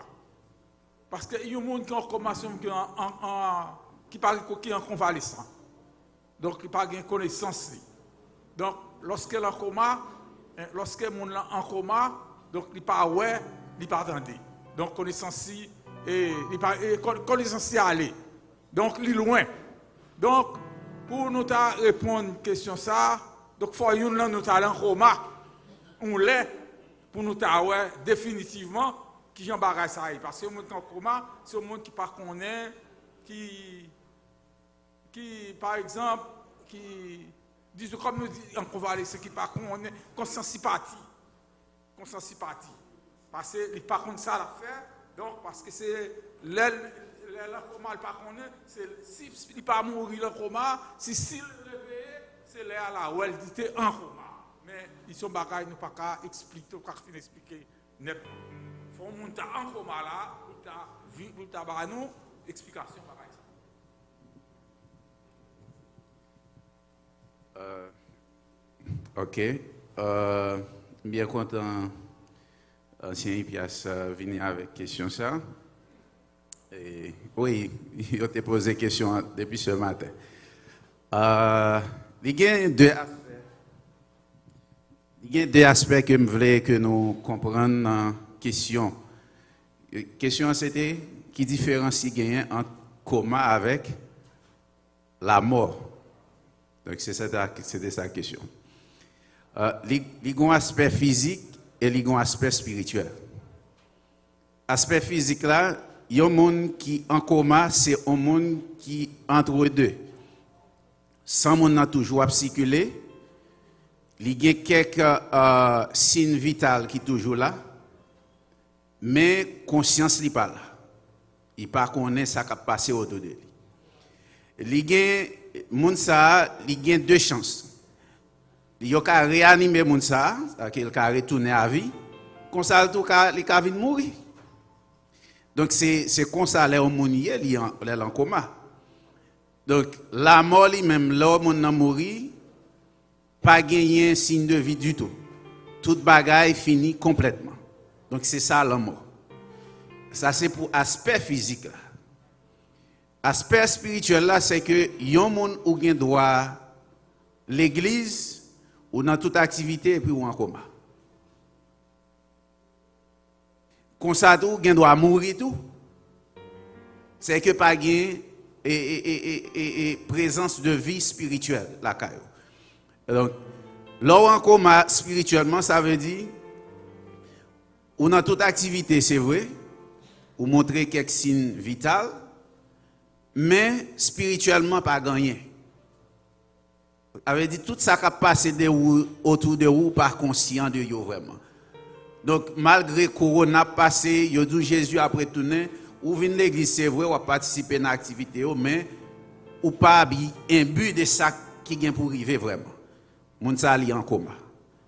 Moun sa tout autant moun sa pas pour conscience pour dire mais ça qui a passé autour de moi là montrer que Jésus pas loin pour retourner. Tout autant moun sa pas pour en conscience donc pour le retourner pour il capable de retourner à la vie, il dit là prend conscience il dit bon, j'aimerais bagaille là, Jésus presque pour le retourner. Donc faut me changer façon ma vivre. Donc moun sa capable retourner à la vie. Mais si moun sa pas jamais prend conscience, eh bien il tout aller. Donc il passé à la mort même si ouais maintenant il a marché, il a fait activité à l'église mais moun sa spirituellement, ils sont monde qui mourit. Donc c'est deux aspects ça yo me développer que nous ouais. Donc c'est vrai, peut-être mon t'ai posé question de façon physique, mais nous faisons tous les deux aspects, les capables physiques, comme ça, les capables spirituels. Amen.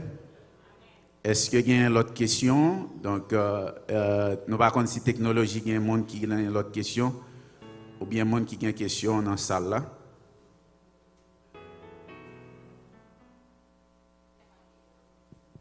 Frère Chiba.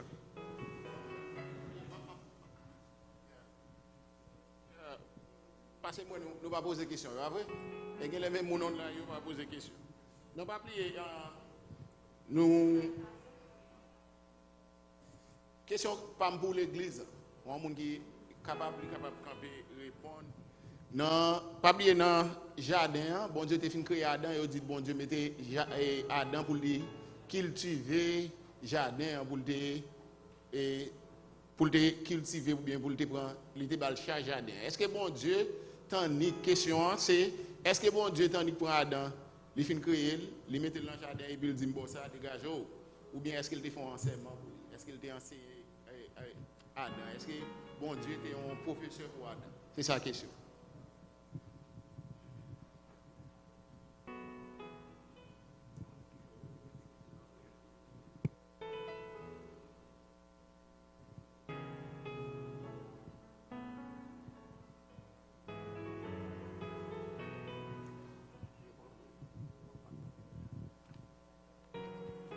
Pas de moniteur qui répond à.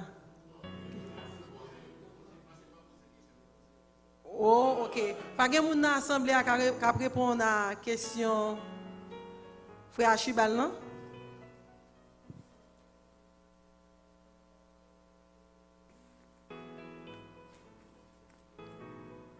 Pas de monde? Eh bien, ok. Merci.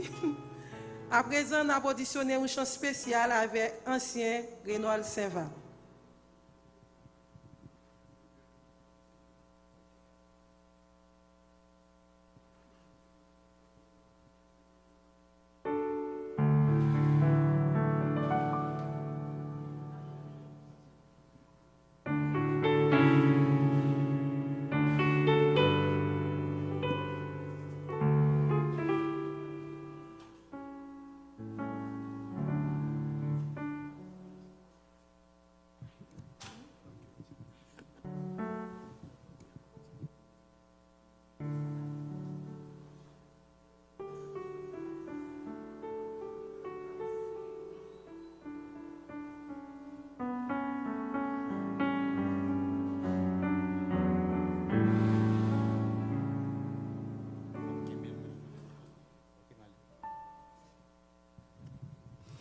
Alors, ce chant que vous allez apprécier est un témoignage vivant de ce que Dieu a fait dans ma vie personnelle.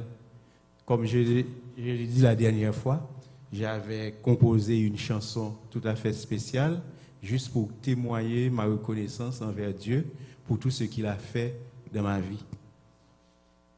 C'est au bon moins tout ça demandé.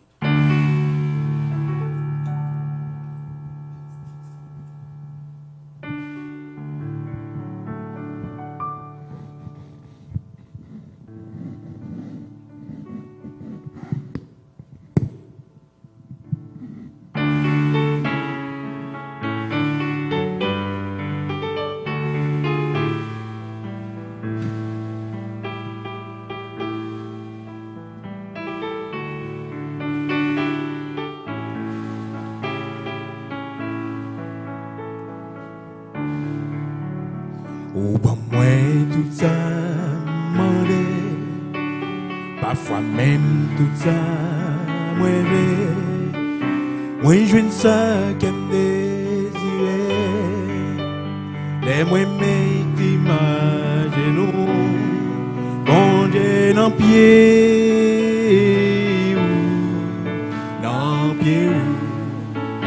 Moi je ne sais pas espérer, même ça me pas dormir.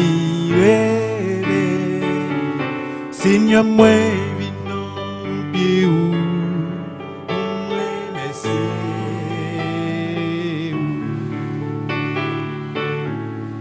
Pour m'adorer.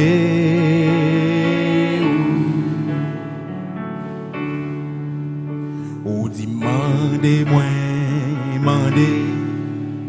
Ou dit, cherchez-moi, cherchez. Ou dit, frappez-moi. Frappé et où t'es l'ouvri pour moi. Je dis à m'été moyen, son bon Dieu contendait. Seigneur moi vin en pied ou moi messieurs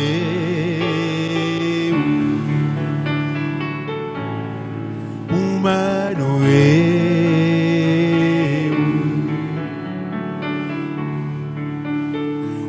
Moi tout ça mandé, parfois même tout ça moi oui je ne sais qu'elle me désirait. Les moi mettez ma genou, bon Dieu dans pied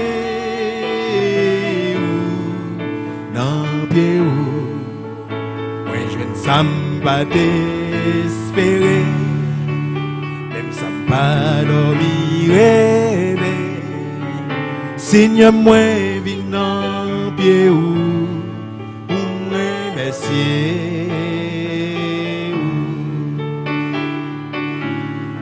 ou m'adorer.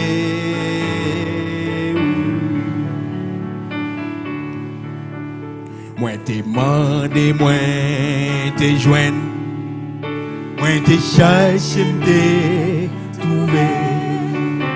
ou t'es dit m'frapper, m't'es frappé, et où t'es l'ouvri pour moi, ou l'ouvri, j'dis à m'viter moyen, yo son bon Dieu compte. Amen. Seigneur moi vin en pied ou moi messieurs.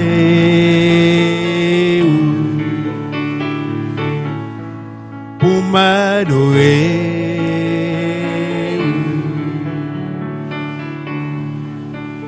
ou bon moi tout ça mandé, parfois même tout ça moi oui je ne sais qu'elle me désirait. Et moi mettez ma genou, bon Dieu dans pied.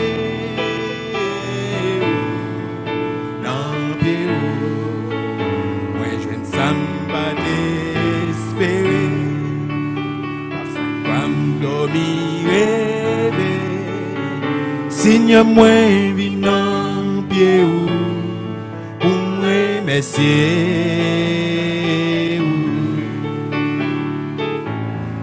ou m'adorer ou joindre ça ou demander parfois même tout ça ouvert ouais joindre ça qu'au désiré les ou mettez à genoux dans pied mon Dieu dans pied li ça ou pas t'espérer même sans pas dormir rêver et puis mettez à genoux dans pied mon Dieu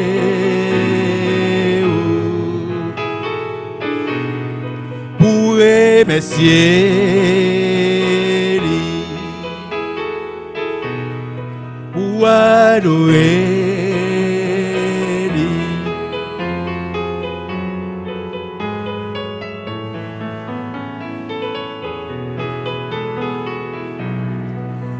remercier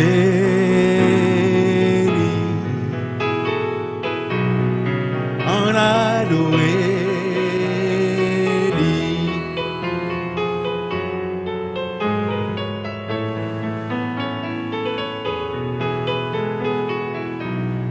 en remercier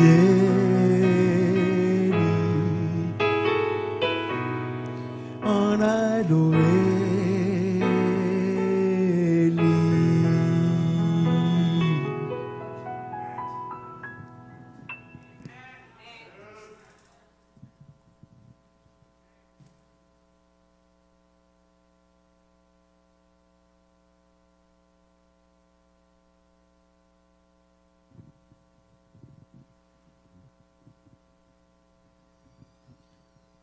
Nous arrivons dans l'autre phase. Côté que nous avons demandé à tous moniteurs, s'il vous plaît, nous sommes capables, gens qui dehors, capables d'entrer, et staff école Sabbath, est capable d'entrer, s'il vous plaît. Sœur Nancy, Sœur Marjorie, nous avons demandé pour être capable d'entrer.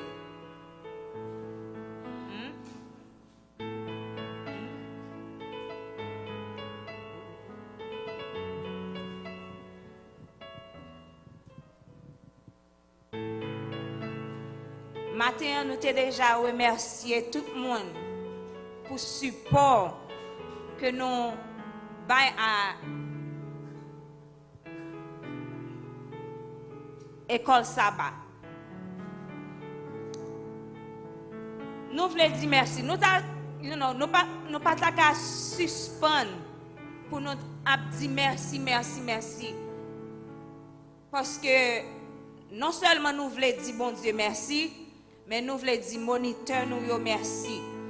Moniteur passé toute époque pandémie alors il peut pas fini mais depuis l'église n'a pas qu'à réunir j'en nous qu'on réunit chaque matin 5h30 du matin nous gagnons des moniteurs qui toujours là ensemble avec nous pour faire leçon sous ligne.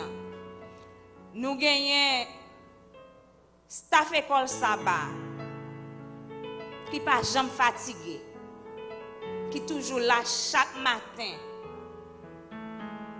pour capable faire dévotion. Nous gagnons un moniteur chaque samedi. Yo là depuis ces semaines par yo là.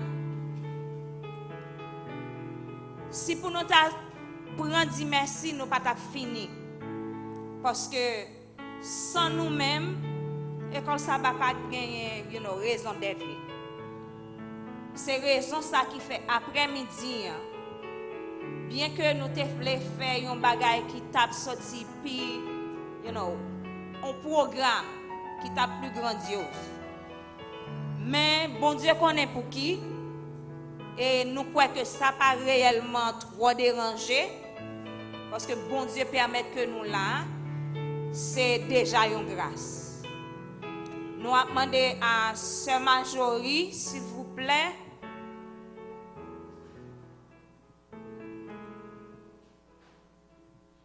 Pour capable faire partie cadeau pour nous.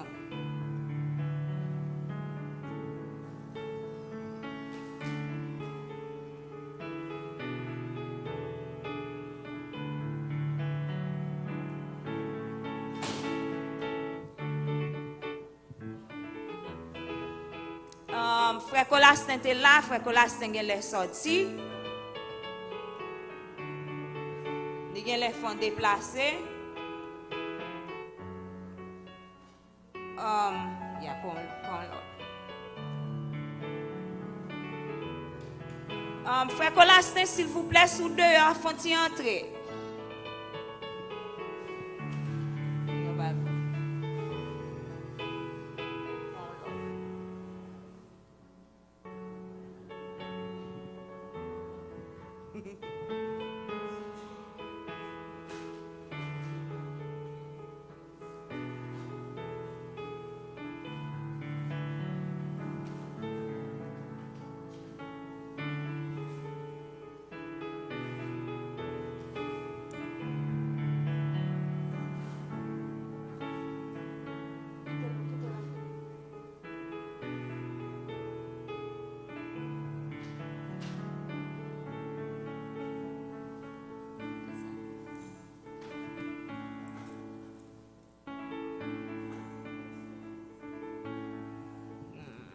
Anyway, pasteur Jériska pas là. Frère Colastin était là, il déplacé. Bon, anyway, comme madame ni là, nous avons mettre madame ni cadeau. Hein. Nous faisons ça que nous sommes capables pour que nous offrions, même si le petit, pour nous dire merci. Son geste que lié, je pense que le petit, que le gros, c'est gestes là qui comptent. Ça, bon Dieu, mais Frère Colastin. Frère Colastin, nous disons merci pour le support à l'école Sabbath. Il est vrai que les petits, mais ces gestes-là, nous pensons qui comptent. Merci en pile. Merci que bon Dieu continue à bénir et continue à travailler pour maintenant.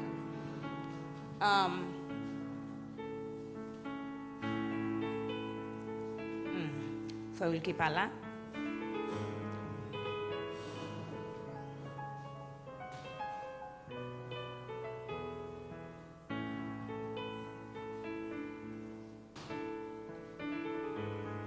Ancien Serra n'est pas là tout.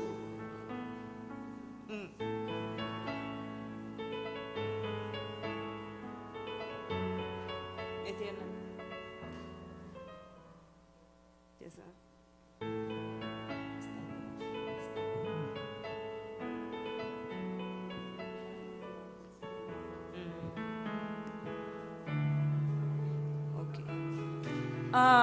N'a demandé est-ce que Frère Stanley là?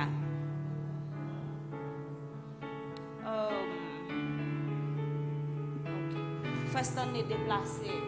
Il était là, il a dormi dans la machine. Il était dit dormi dans les yeux.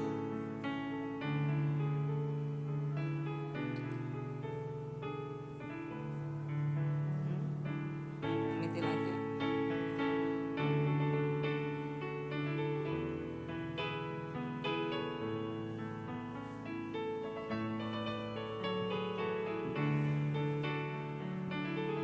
Ça pour nous t'offrir là, nous pas gagner. C'est l'Éternel seul qui est capable de faire.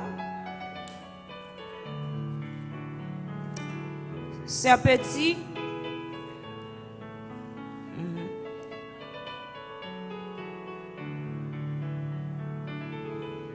Merci un peu, Sœur Petit, pour le service. Que bon Dieu bénisse.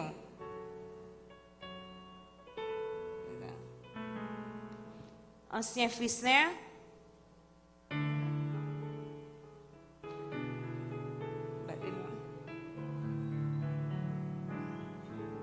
Ma porte elle bas ancien. Merci en pile ancien. Merci en pile.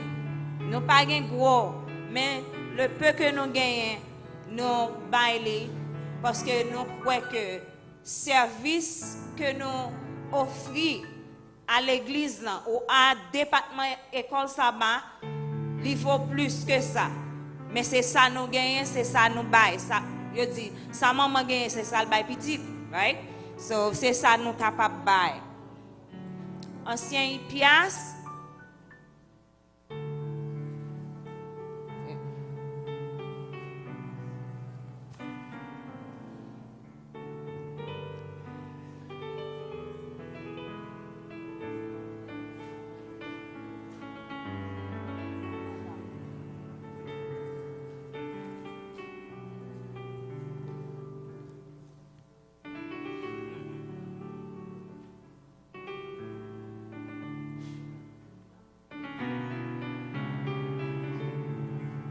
Ok, n'a demandé, ça c'est pour frère petit.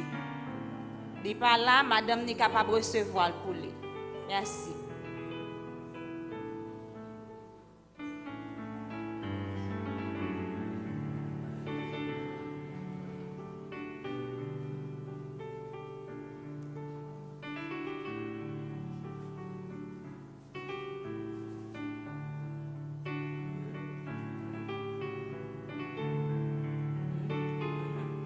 Frère Archibald.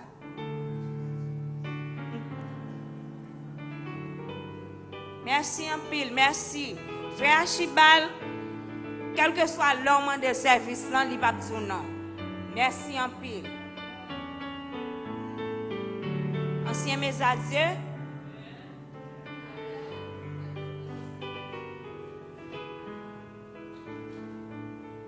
Ancien mes adieux, c'est un infatigable. Lui-même avec un premier ancien Fisner. Chaque matin, c'est deux personnes depuis leur problème qui assurent le son sous ligne de prière chaque matin. Merci en pile.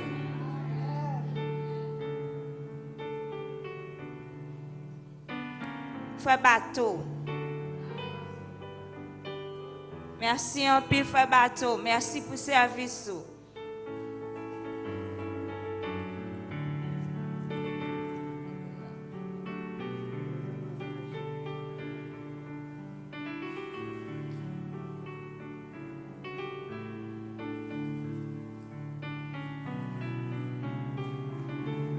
Nous sommes capables de dire bon Dieu merci.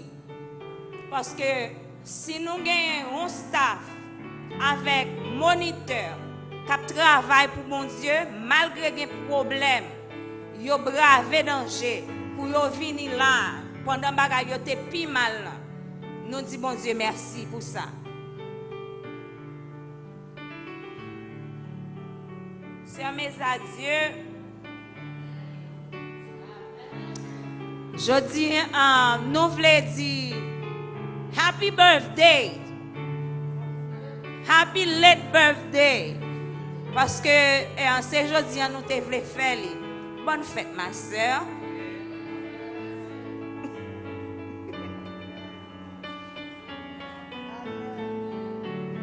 Sœur Sabine.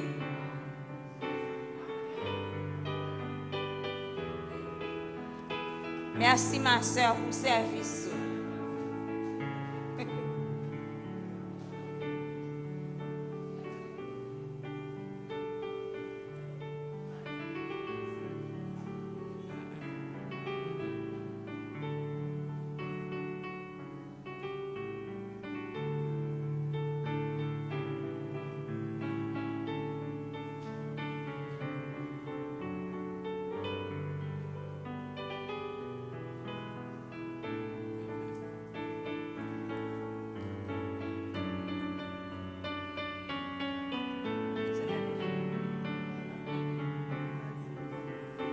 Ça c'est Sœur Nadège. Il n'est pas là.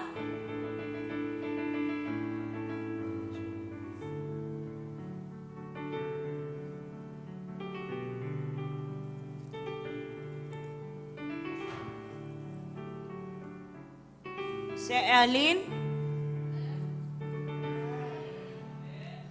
Sœur Erline, c'est première secrétaire école Sabbath qui pas jamais fatigué minuit ou après la répondre. Merci un peu ma sœur. Continuez à travailler pour bon Dieu. Sœur Fayon pas là.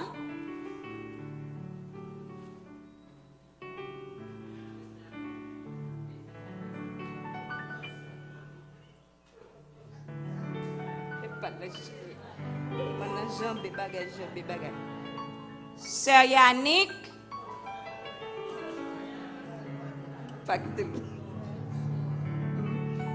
Sœur Yannick, cher enfant.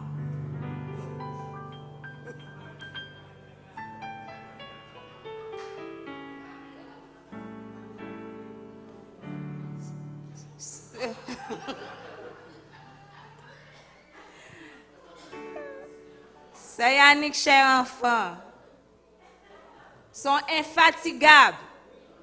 Leur besoin, ou besoin d'un ziltik li là. Merci.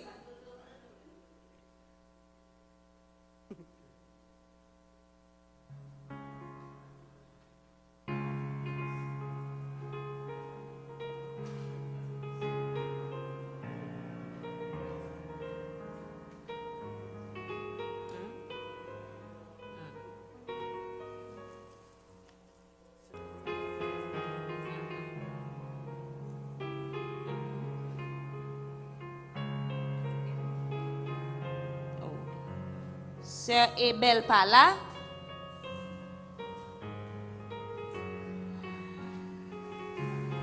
Nous gagnons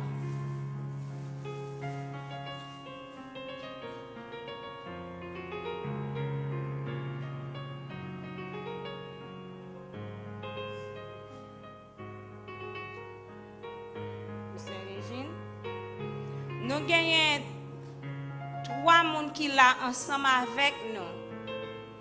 Nous avons 4 personnes. Nous avons 5 personnes. Nous avons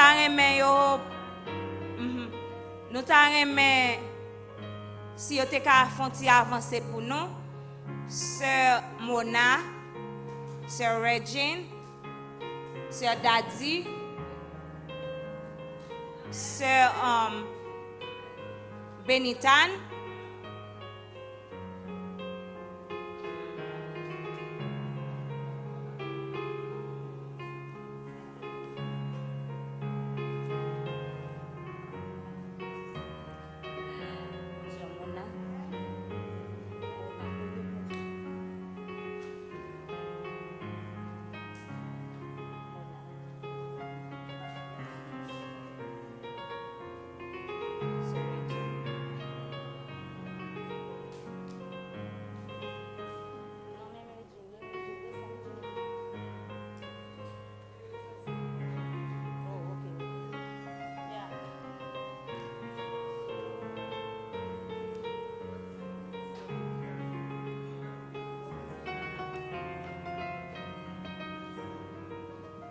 moun sa yo, pas gon le nous gagner programme pour yo pas camper ensemble avec nous. C'est yo dans kitchen nan derrière qui préparer manger.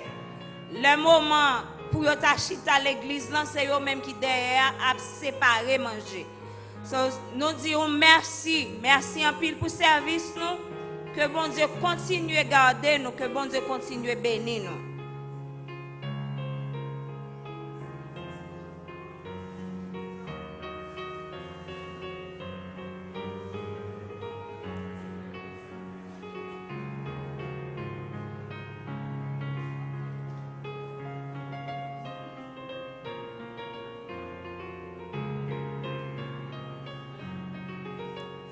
Nous gagnons un monde que nous capable nous pas capable passer de lui.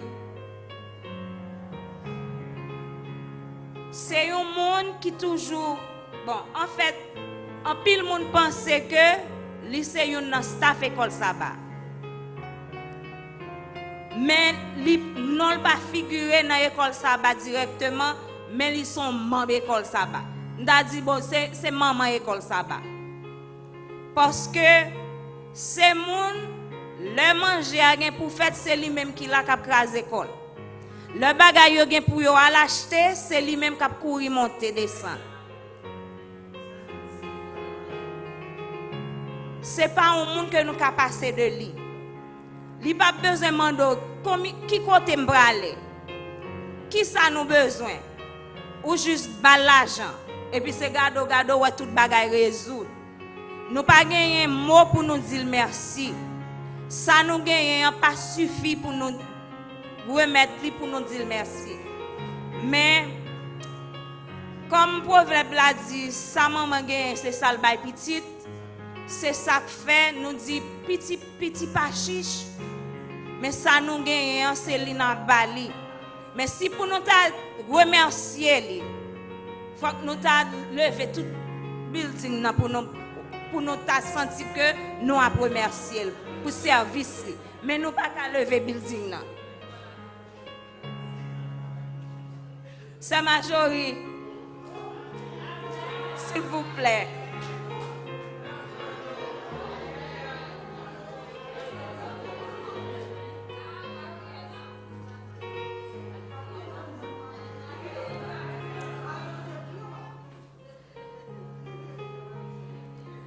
Mes amis, merci en pile, merci en pile.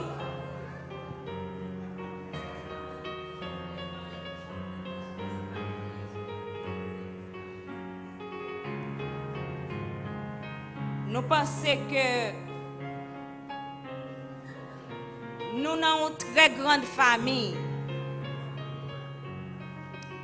Famille Smyrne, c'est une famille qui est réellement riche, avec compréhension, côté que nous apprécions l'autre. Et si nous continuons à mettre main en main, nous essayons de comprendre l'autre, il y a un pile bagay nous capable de faire en Jésus. Et si nous restons comme ça, nous capables, sans nous pas même rendre nous compte, mener en pile l'autre monde vient joindre Jésus. On nous continue à kembe main en main. On nous continue à travailler pour Jésus. Parce que Jésus pas loin pour le retourner. Petit moment que nous gagnons, on nous profite de lui pour nous remettre l'autre sans hypocrisie. On nous remet l'autre. On nous apprécie l'autre. Et on nous travaille ensemble. Lorsque Jésus va retourner dans la gloire, nous tous nous va ensemble, côté que nous va kembe main en main et nous va chanter avec ange. C'est va belle bagaille, mes amis. Que bon Dieu bénisse.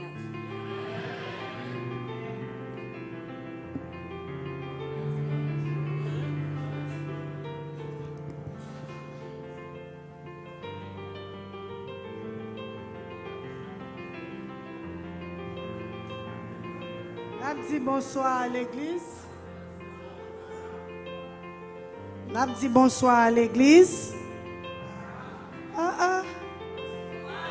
Non. Sabbat, dernier sabbat dans l'année, oui. Dernier sabbat dans l'année. Bonsoir à l'église.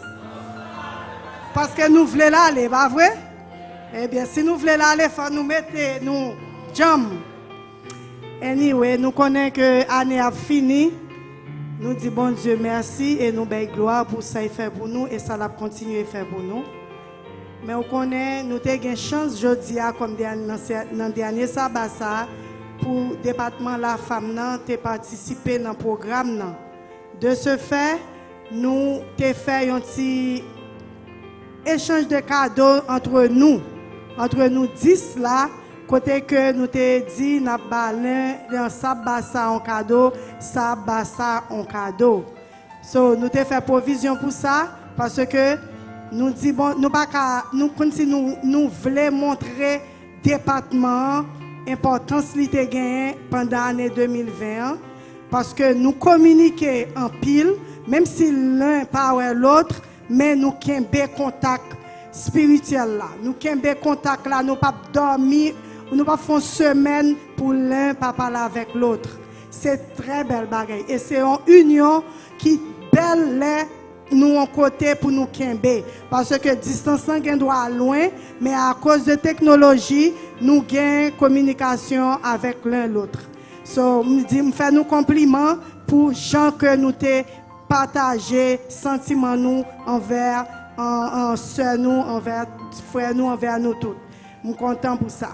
Bon, quand il y a là, on va passer par remise des cadeaux. M'après les noms chaque monde et puis moun ça qui gagne non moun ça namel et puis la camper et puis la vinn prend cadeau à devant et puis la vinn devant il remettre sœur.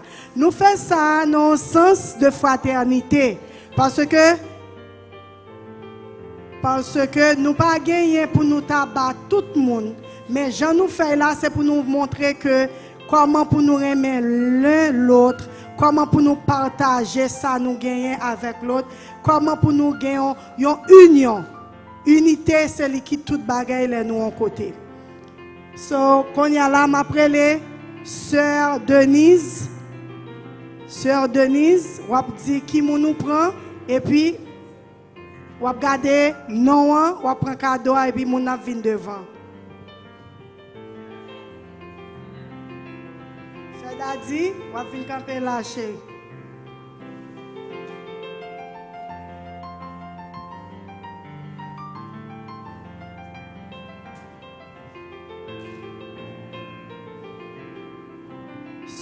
Sœur Denise a pour remettre Sœur Daddy cadeau que lui t'a acheté pour lui.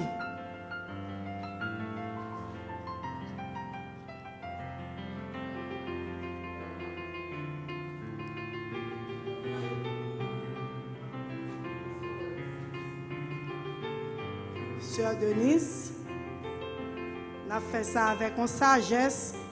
Même si il y a corona, nous ne pouvons pas quitter corona, fait nous perdre l'identité nous.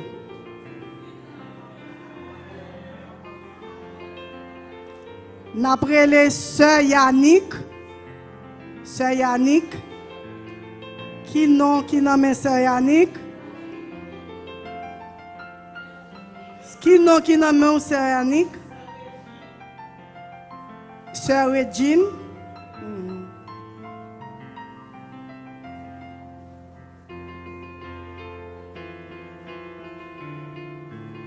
Sœur Regine.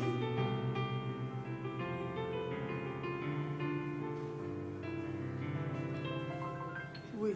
Sœur Yannick a promis Sœur Regine cadeau.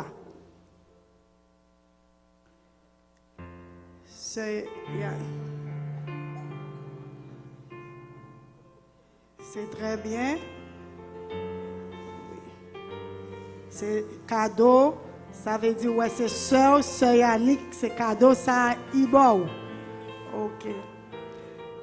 Sœur Mona, qui non mon.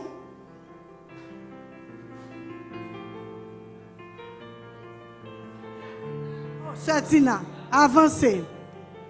Sœur Tina, Sœur Mona. Sœur Tina, Sœur Mona.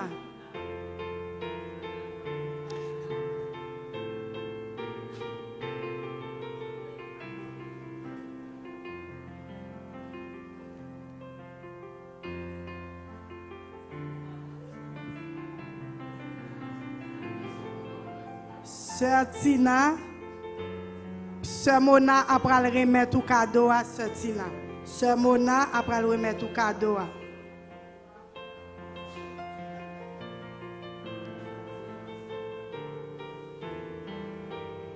Sœur Mona, on va remettre Sœur Tina cadeau parce que vous connaissez département la femme gagne 10 moun, nous toutes ces sœurs en Christ. C'est pour nous toujours l'un et l'autre pour nous connaître comment l'un l'autre est. On a demandé à Sœur Sabine qui non mon Sœur Sabine.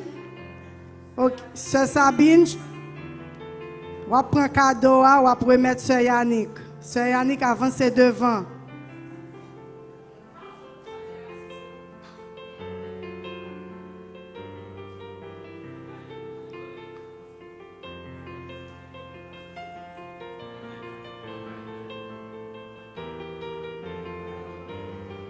Pilou. Sœur Sabine, on va remettre Sœur Yannick. Nous avons un masque, mais nous ne pouvons pas quitter Corona, fait nous perdu que c'est sœur nous y est en Christ. Toujours l'un l'autre pour nous connaître comment nous dormir, comment nous lever.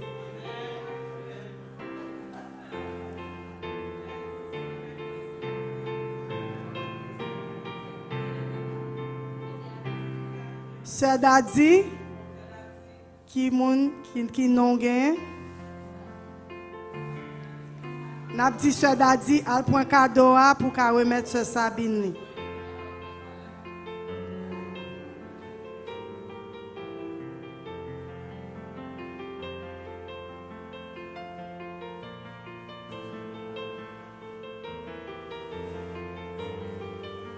Oui, c'est comme ça.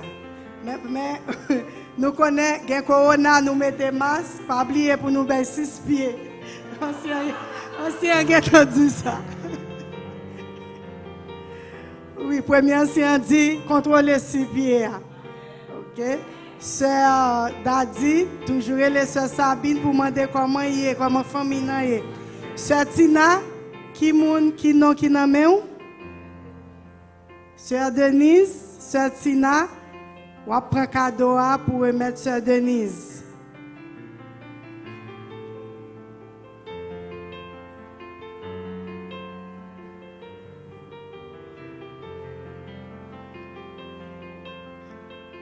Sœur Tina, on va remettre sœur Denise cadeau. Et tant que sœur en Christ, c'est ça, geste la veut dire. Ok. Amen. Amen.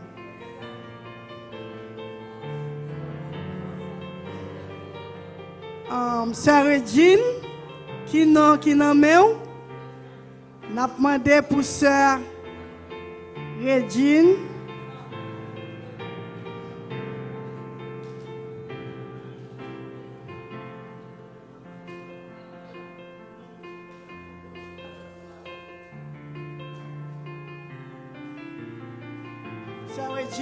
Sœur Regine.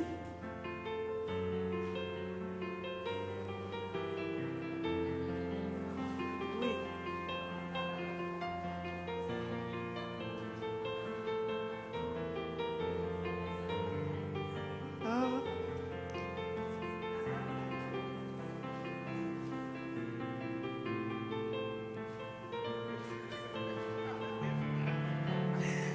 Sœur Regine, nous faisons ça en signe pour nous montrer nous-mêmes qui vivons dans Smyrne, côté que nous avons unité, côté que nous avons union, pas occuper personne pour garder derrière, continuer le travail là. Je crois que tout le monde, relève tout le monde.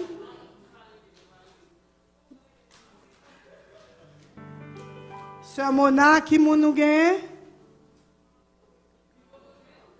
Qui gagne Sœur Mona? Qui gagne Sœur Mona? Sœur Benitane?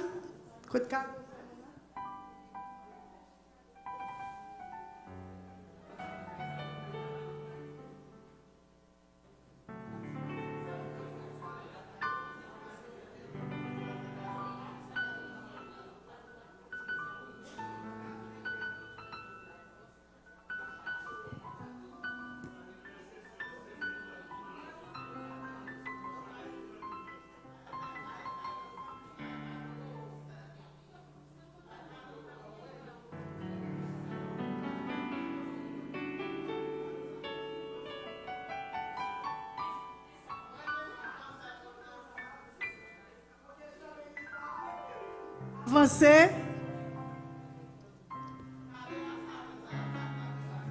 Fermez.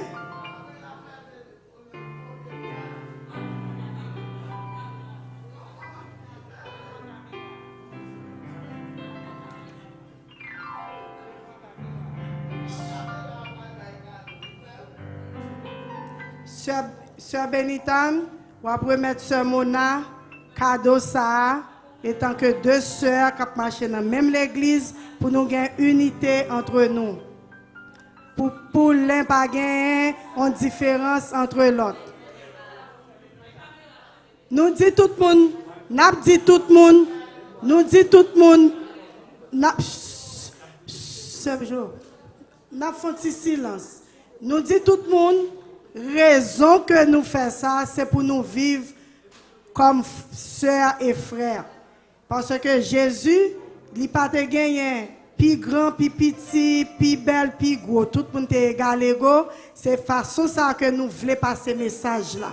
Pour tout le monde ait même force, même égalité dans l'église là. Nous avons ça, nous faisons façon pour tout le monde même gens. M'a dit nous, comme année a fini, bonne année encore une fois.